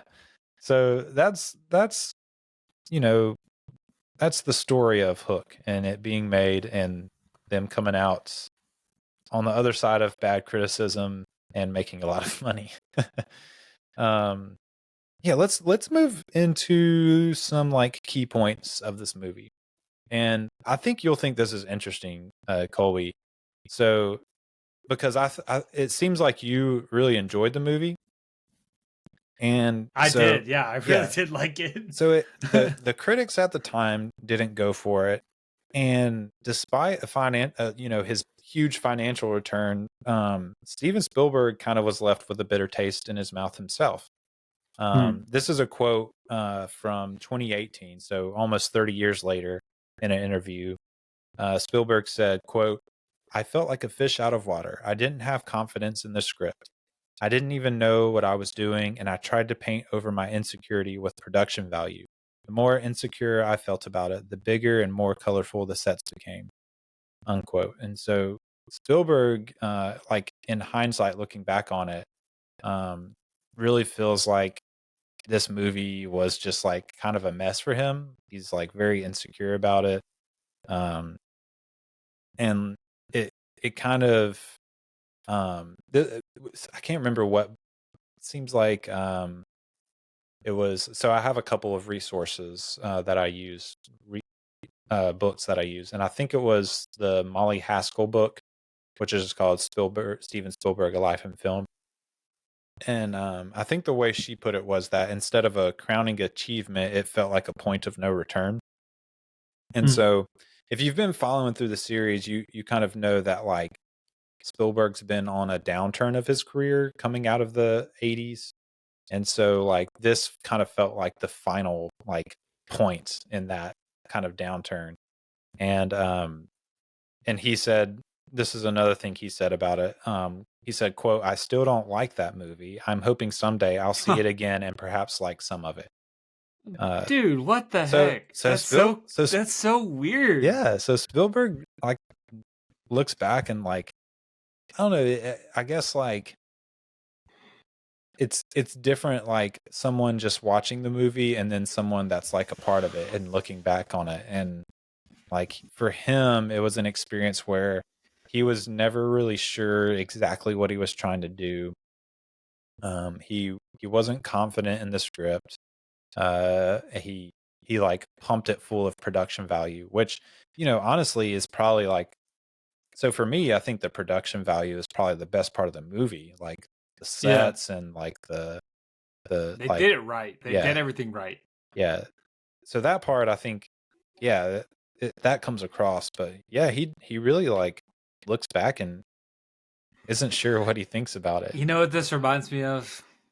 Yeah, what is This it? reminds me of every time that I draft a fantasy team and I hate it because I just want to do better. Yeah, Like literally every time I draft a team, I'm like, I just don't really like this team. yeah, Like, give me another team. yeah. I think So- in our fantasy football leagues, Colby is notorious for we finish a draft and he immediately says like, "Oh, I hate my team." it's hard for me to. It's hard. Yeah, so you can relate to Spielberg, I guess, a little bit here. Yep. But yeah, you obviously you disagree with him. You think it was a good movie. I loved it. What were like some of the standout things that that you really liked about it? Yeah, so I mean, I love the. I'm a sucker for any, I think, like father son Sure. type. Yeah, just because I'm real close with my dad. I love my dad, so like it just hits me in the feels, man. Like it's just the way that like he just wanted his dad to hang out with him, you know, and to Sure. be there for him. And then at the end, when or I guess it's not necessarily the end, but when the dad finally watches the son play, Yeah. you know, With the yeah, and pirates it's or like whatever. yeah, and then he kind of like realizes, and he's thinking of his happy thought. And he's like, when he became a dad, like I don't know, like that is just so that just hits your heartstrings. Yeah. That's cool. It's so I don't want to burst your bubble. Does that not what it meant? No. Yeah. So that is all right there on the screen. Here's my issue. It's not an issue maybe with the movie. I think the issue is like with me, and it's when something is like so obvious. Yeah. Sometimes like it skips like all the emotions, and it's like it I don't know, it doesn't hit my emotions like it should. And so like I think I really relate to Spielberg, his like lack of confidence in the script, because I think so many of like the emotional stuff and the dialogue is so like on the nose, and like instead of like showing you what you should feel, it just like the characters just straight up tell you the theme of the movie. And I don't know, there's something about like if the characters are literally like telling me what the theme of the movie is, I just like it doesn't hit emotionally for me. And that's like a personal thing. So like you like for you that the dialogue and like the stuff like works, and that's great. Like that's the cool thing about movies is like different movies work for different people.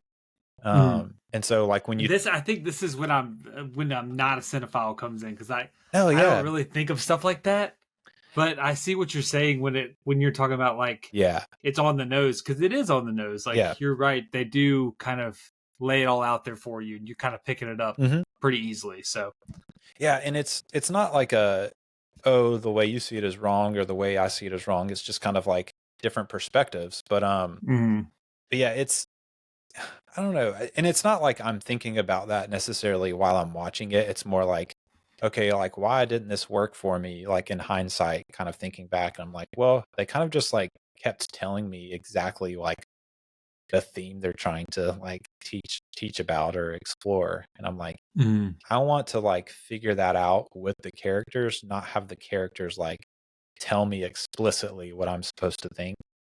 And so I think that's like when I was reading like what the critics were kind of saying at the time, I was like, I can kind of relate to what they're feeling about the movie, like about it. You know, one of the biggest things was like the weak script, and I can definitely see that. It's not the character, it's not the performances, because the performances are all good.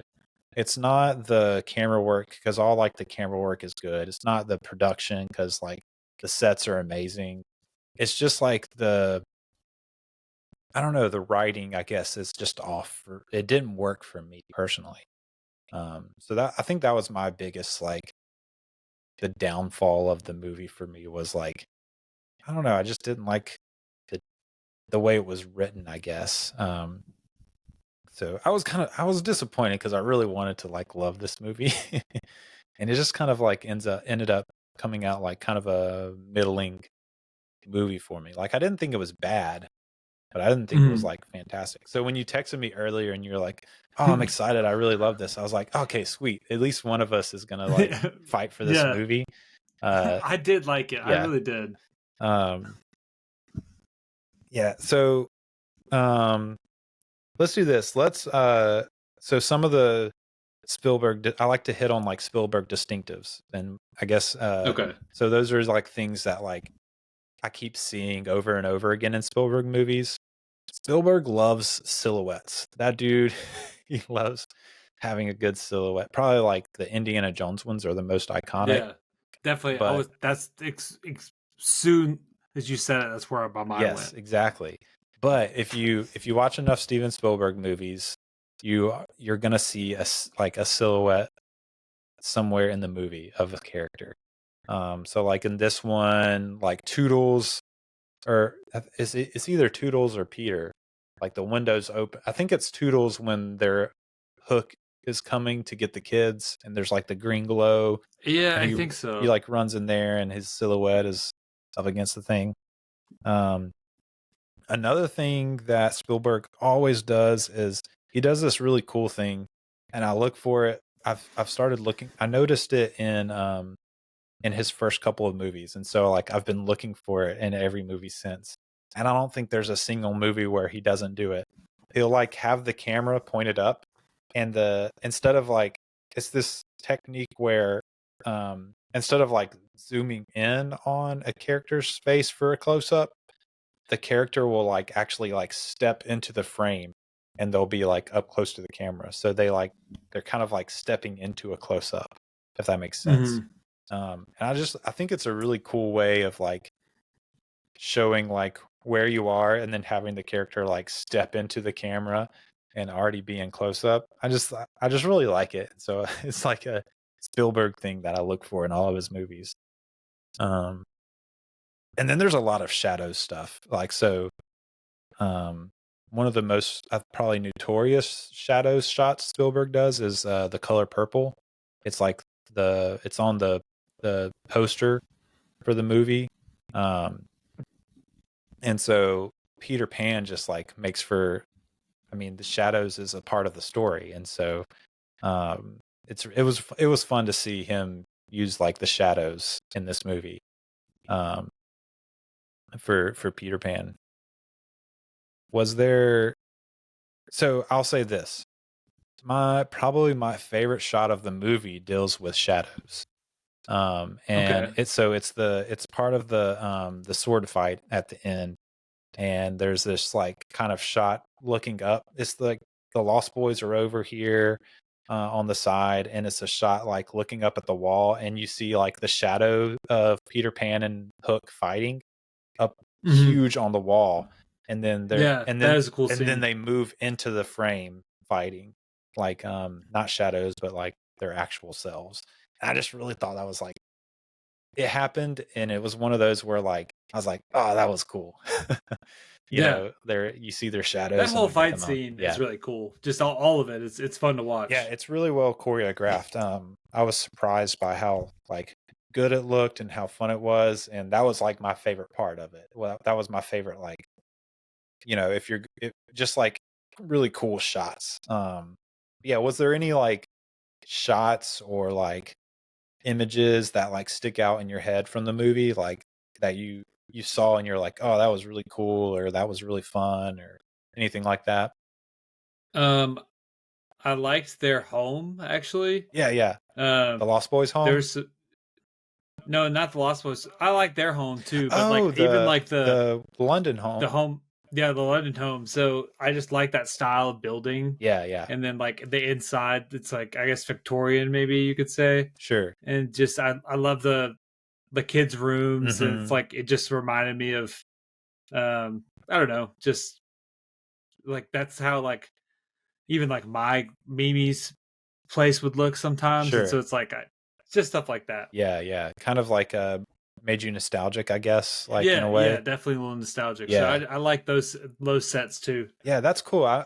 I'm glad you brought that up because I've been talking so much about the the Neverland sets. But yeah, the sets for the home are like really good too. Like they're very like homey feeling and yeah, the kids' room is like it's kind of like symmetrical and like really interesting with the like the window in the middle. So like whenever you're shooting into the room, like the window's like front and center, and that's where like all the action is gonna happen. So it's like really well set up. Yeah. Yeah, that's cool. I wasn't even thinking about those sets. So you're right for sure. Yeah, we've man, I really think that if the sets weren't this great, the movie would have like plummeted in my estimation. No, yeah, I think that's fair. Just because the sets are probably, and that makes sense why. That's kind of what the actors were saying, that they were just amazing because they really are breathtaking and they were so immersive the entire time. Yeah, I would definitely visit like if they like were able to like transport these old sets to like that would be so cool. A theme park. Like I would love to explore that. Yeah. Yeah. Were there any what about like your favorite maybe like scene? Did you have a favorite scene in the movie? You had mentioned the table scene. Yeah, no, definitely my favorite scene is the table scene. Okay. Just because when they were all eating, like, they were just like very it was cute. Yeah. First of all. Yeah. It was just like fun to watch, like, and also like I love the scenes of him discovering that he's Peter Pan, I guess you could say, or like remembering it. And he would start to fly and stuff, and like they were just fun scenes to watch. Yeah. I think my favorite part of that is actually like when they start like the insult battle. Yeah. I don't know. I just thought it was really. It kind of like brought some like middle school boy out of me, like laughing at really like vulgar but not explicit name calling. It's just really fun. I mean, anytime you're like coming up with insults with your friends, it's a good time, So absolutely. You never know where it's gonna go. Yeah, I enjoyed that. I did think that the butts line was weird, but like I said earlier, that was a little weird. I'll let that go. Hello there, listener. Don't you ever want more for your life? Don't you ever dream of surpassing the status of just podcast listener? Well, I've got good news. If you head on over to establishingshotpod.com and click the send a voicemail button on the right side of your screen, you can be featured on the podcast. I'd love to hear from you, whether it's a comment in response to an episode you liked, an opinion of mine you disagreed with, or just a question for me. And if you're too shy to have your voice featured, you can always email me at establishingshotpod@gmail.com. Don't settle for just being a podcast listener. Reach for the stars and get featured on The Establishing Shot. Back to the show. One of the things that I thought was weird about the movie was like every once in a while there would be this like weird sexual thing going on. Yeah, the mermaids for sure. The mermaids was weird. Stick out. I was like, but why? Then also are they making like out? The Tinkerbell stuff was weird. Yeah, like, that just kind of caught me off guard in general. Yeah, I think my main complaint about the movie is like probably Tinkerbell in general.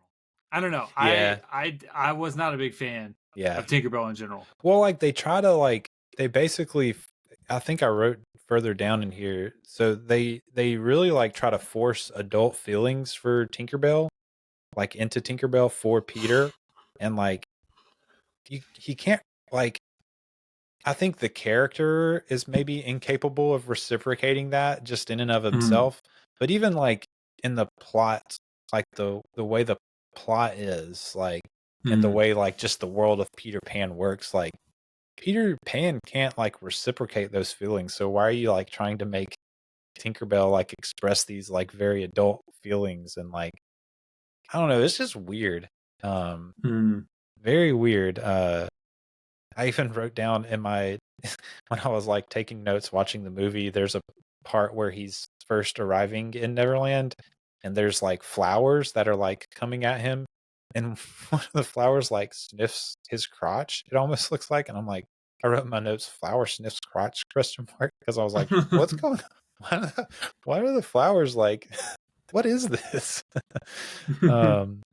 Yeah, I did think that was really strange. I did. I'm looking for. I had wrote something. There was a quote that I had about. Oh yeah, it's this guy Henry Sheehan writing about the movie in 1992, going along with like the Tinkerbell stuff. It says every Spielberg hero from Duel onward is to one extent or another worries that he is failing at some essentially male role, either lover or father.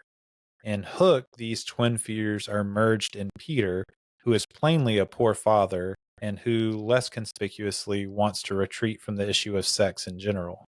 And I was like, oh, that's an interesting point that this guy made, was like he's really encapsulating the two like masculine fears that Spielberg tends to deal with in his movies in one character.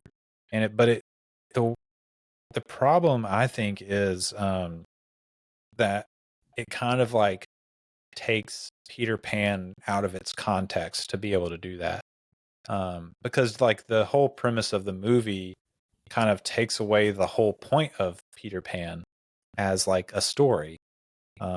Like having him as a grown up kind of like takes away that fairy tale aspect of like being frozen in time.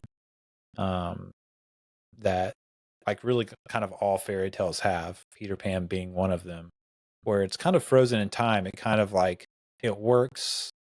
It worked when it was written. It would have worked before it was written, and it works now because it's not like tied to a specific like time and a specific like view of masculinity. And this movie kind of loses that by like taking the story of Peter Pan out of that fairy tale context. And so like I don't know, I think that might be a reason that it doesn't totally work for me and for some others. Yeah, I think it's interesting for sure. And it explains why like all the sexual stuff is kind of strange. And Definitely. the Tinkerbell stuff feels like forced and kind of weird. Yeah.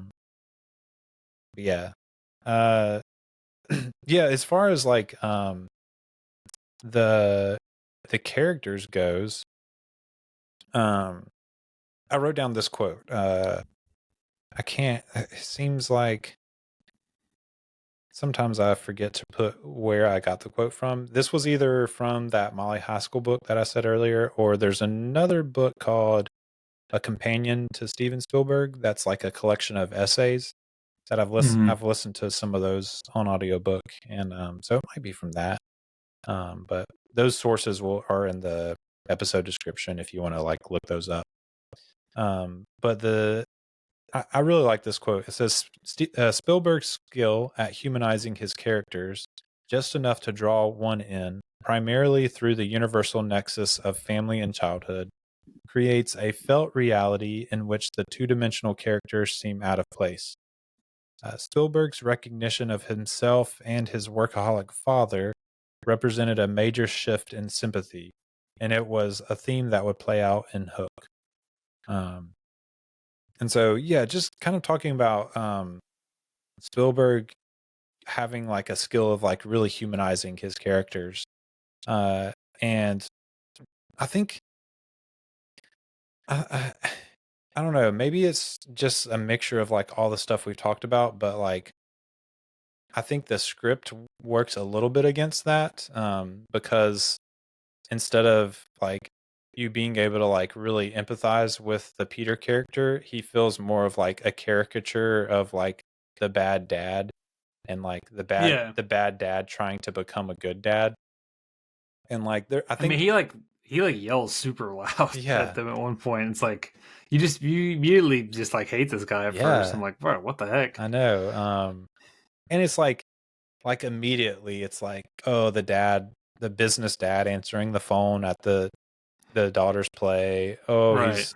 he's gonna miss the son's baseball game. Like it's kind of like the classic tropes for like the bad dad. And then just like the dialogue on top of that probably adds to, I don't know, it's just like Spielberg's got his work cut out for him for making you like really like empathize with this guy. But if you can like get past that and like immerse yourself in the world, like you were able to do, and obviously many others that love the movie were able to do, you can kind of get past that. I wish I would have been able to, but you know, hey. Yeah, it's definitely pretty clear that Peter Banning / Peter Pan is kind of a stand-in for Spielberg dealing with his own, like he was definitely a workaholic. He was like making and producing movies nonstop. So dealing with that about himself, and then like his father was the same way when he was growing up. So he's kind of like, you know, working through that, reconciling like, oh, like I've become so much like my father, like being a workaholic. Which, you know, is definitely interesting. And definitely worth exploring. Yeah, did that come through well for you in the movie? Yeah, no, totally. And the way that the way that he was acting, like you kind of made an enemy out of you immediately. Like you just rooting against him almost. Yeah. But it makes sense that if Spielberg was a workaholic, you know, it's kind of like him projecting himself onto that. Yeah, so you know, he's definitely working out some of that in this. And you know, I do wish it kind of worked a little better for me, but it is what it is. The kids, I don't know. I wish the kids had a little bit more to do in the movie. They kind of like are important at the beginning, and then they just like disappear for a long time, and then you get a few scenes here and there with the kids and Hook and stuff. But he was abusing them kids. Yeah, he was like spreading lies. Yes, for sure. Yeah, and Jack gets more to do than Maggie. Maggie's really just like, she's not there. Pretty insignificant of a character. Yeah, no, she's just there. Yeah. And she sings the song that apparently got nominated for an Oscar, but that I can't even remember. Right. Like legit, have no idea. Yeah, for sure. But yeah, I mean, yeah, the one scene that I was like, "Ooh, that's actually like pretty good," is as far as like, I guess like maybe the one part that I was like, "Oh, this is actually like well written and like super like sleazy Hook stuff," is where they're like, he's like teaching them about how parents suck, and he's like, he says stuff like he's like asking them like why their parents read to them, and he's like, oh, it's just to stupefy you to sleep because they're tired of your me like want, and he said, he even says like they were happier before you were born. I was like, oh dang, he's really like, yeah, he's really laying it thick. I know, it's crazy.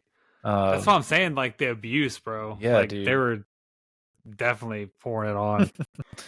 But yeah, so that was like, I think that was, as far as like writing goes, that might have been like the standout scene to me, as far as like, oh, this is actually like Hook being a good villain and having some like really good lines to like, you know, lay on how like evil he is, you know.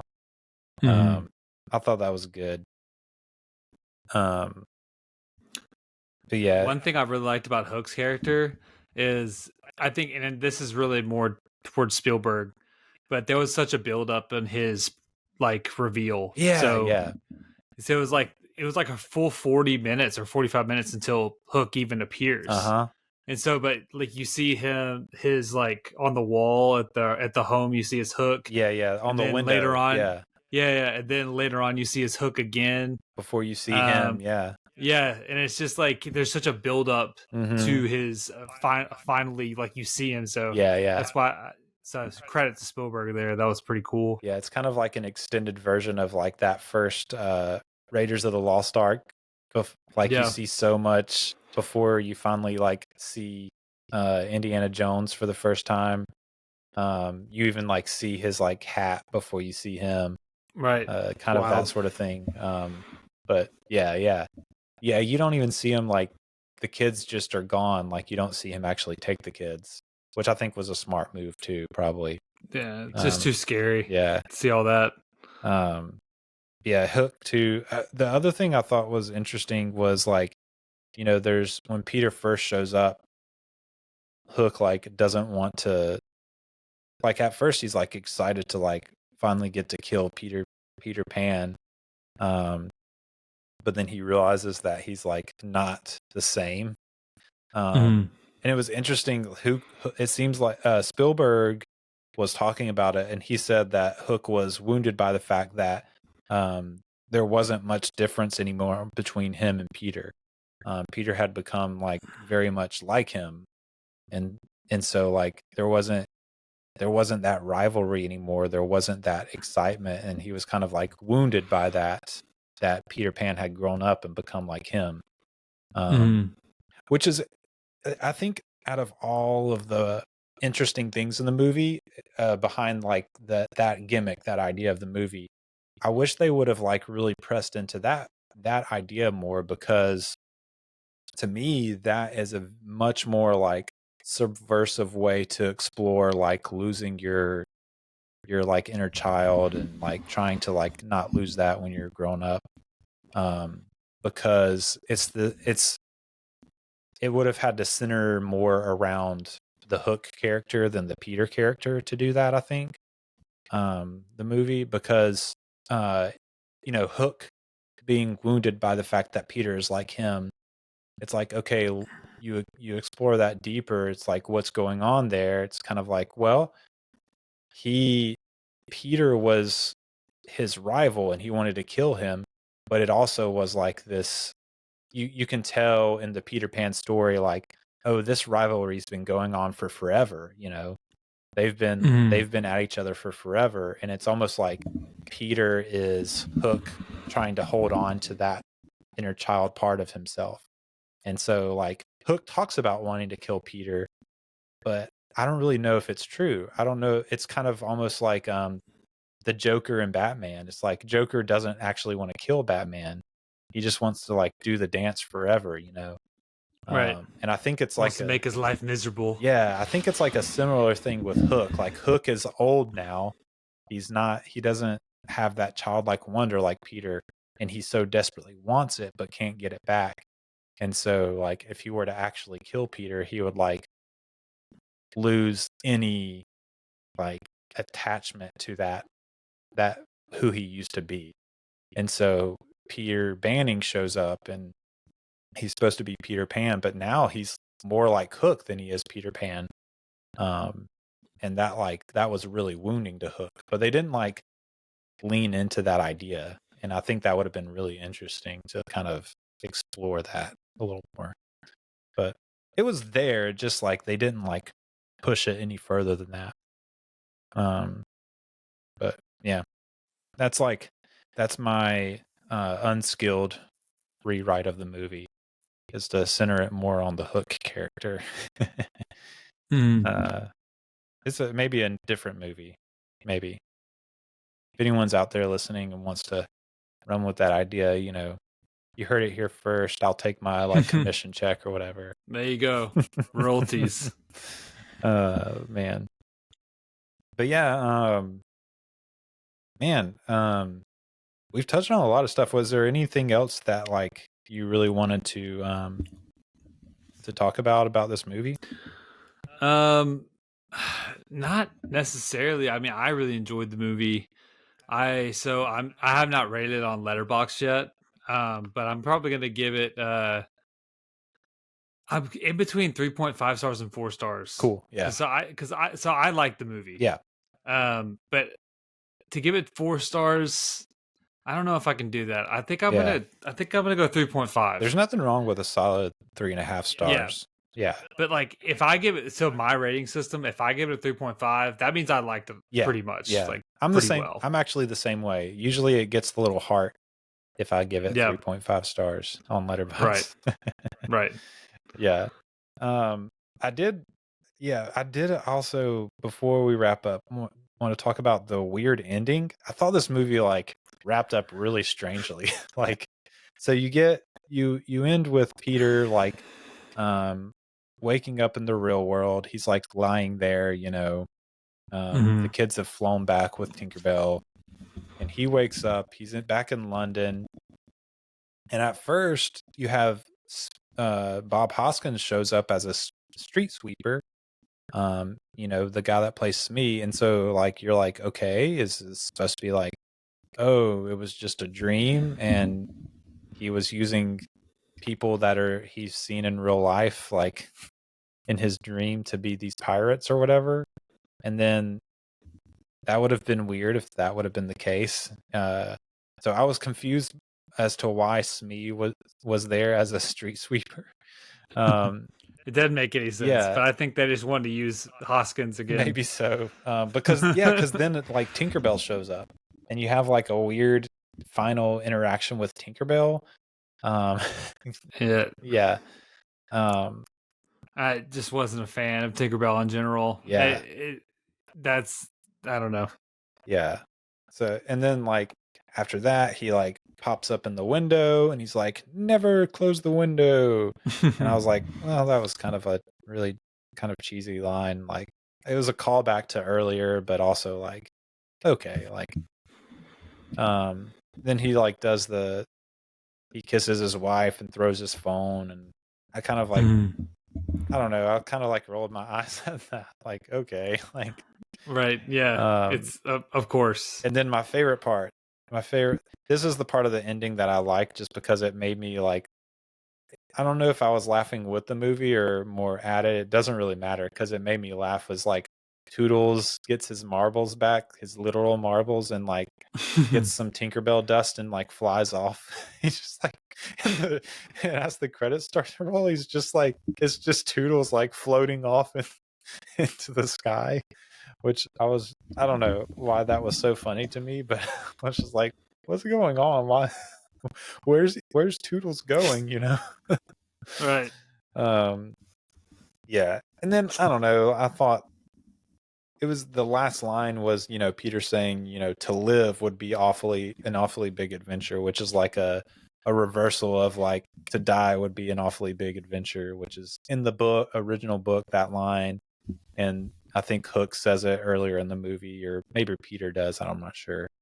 So it's a reversal on that line, and I'm just kind of like, okay, like, well, it's just another like on the nose line that I'm like, all right, like, thanks for telling me exactly what I'm supposed to think, but right. I just thought it was, I get the gripe. I thought it was not a great ending to the movie. I just thought it was weird. It was, everything felt off to me. But it is what it is. It's still, I think if I would have like watched this as a kid, I wouldn't have really maybe thought about some of that stuff when I was watching it, and probably would still like love it. But it is what it is. But yeah, let's kind of, I have some final thoughts to share.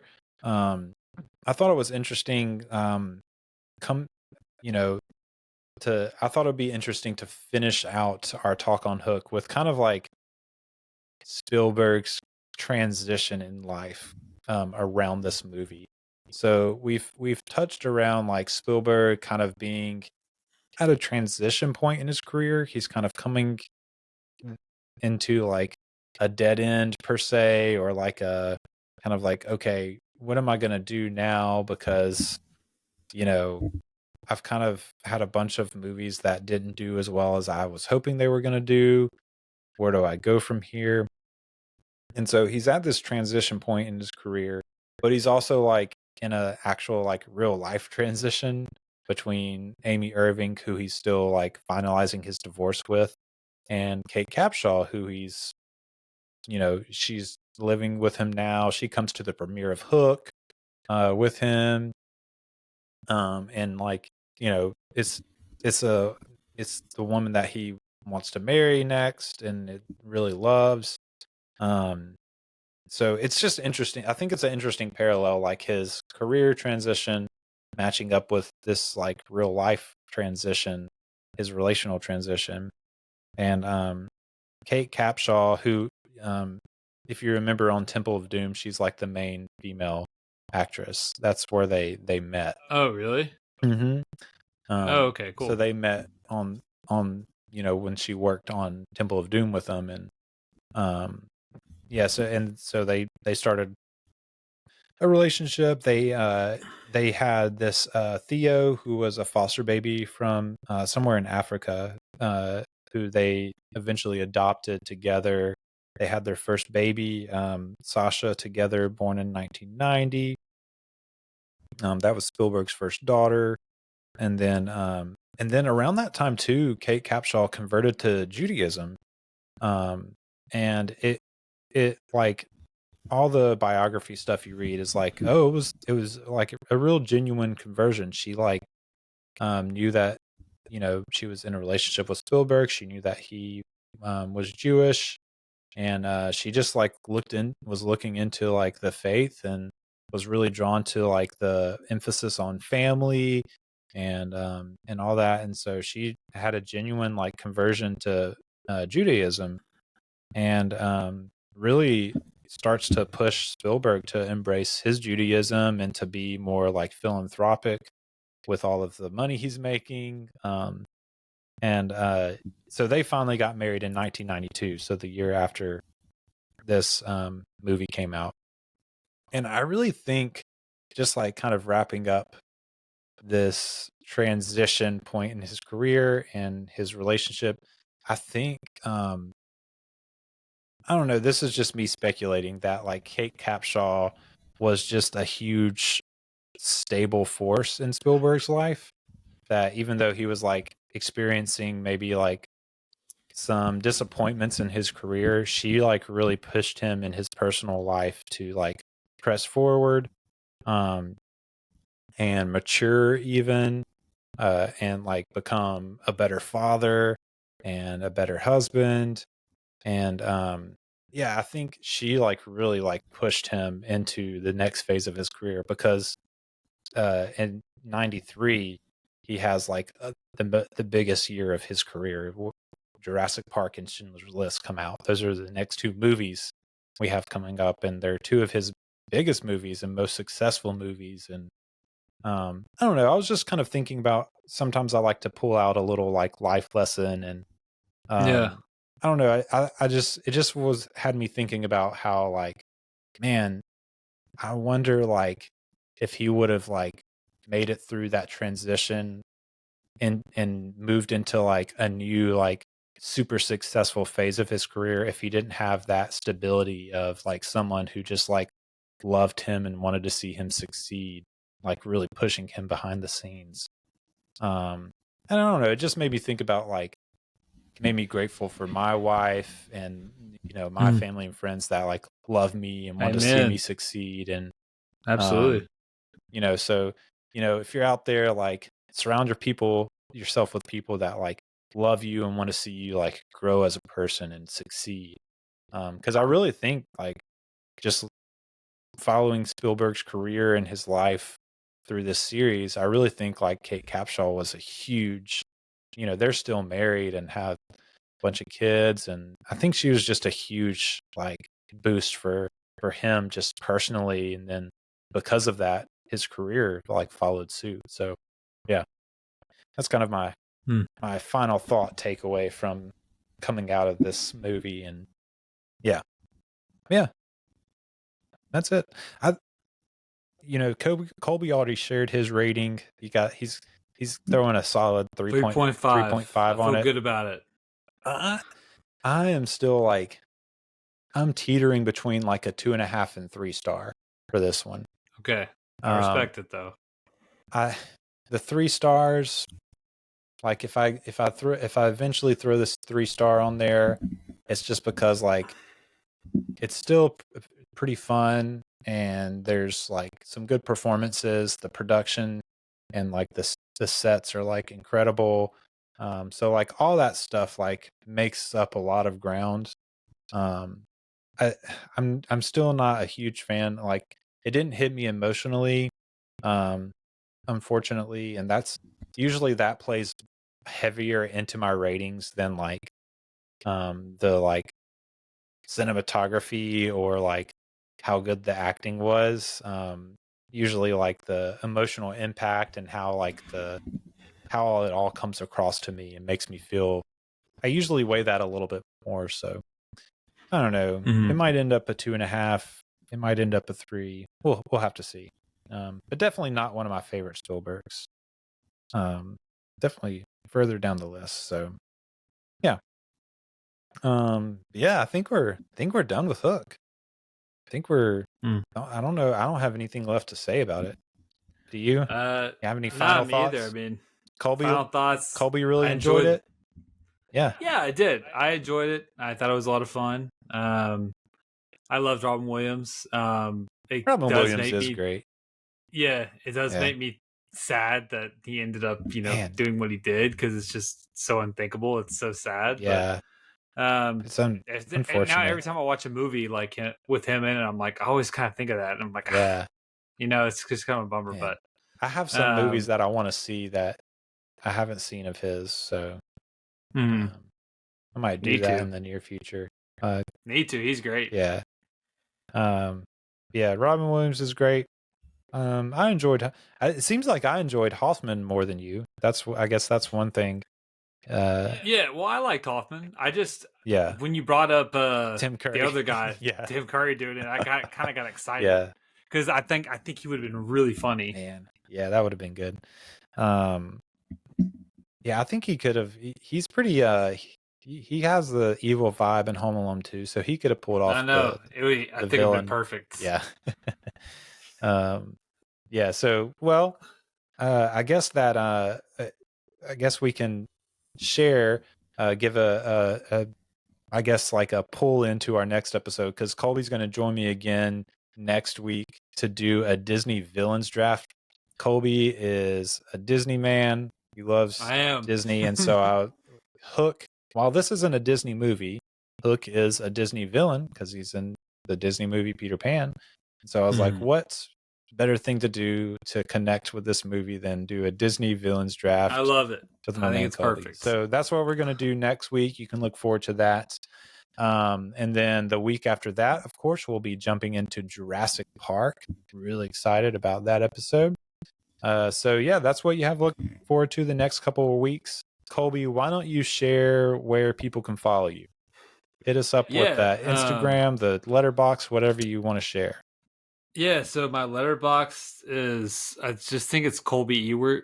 Yeah. And then definitely follow me on Instagram if you want. I'll follow back. Colby Trades Pens, because I still use that account. I just don't use it super often. But I talk about Disney over there. That's pretty much it. Cool. Yeah, and I'll make sure to link those in the episode description so people can find that easily. Sweet. Sweet. It's been fun talking about Hook with you. Looking forward to the Disney villain draft. But that is all we have for today. For Colby Ewert, I've been Eli Price, and you've been listening to The Establishing Shot. We will see you next time. We were happy here. For a little while. But look, I figure it this way. Better to be king for a night than schmuck for a lifetime.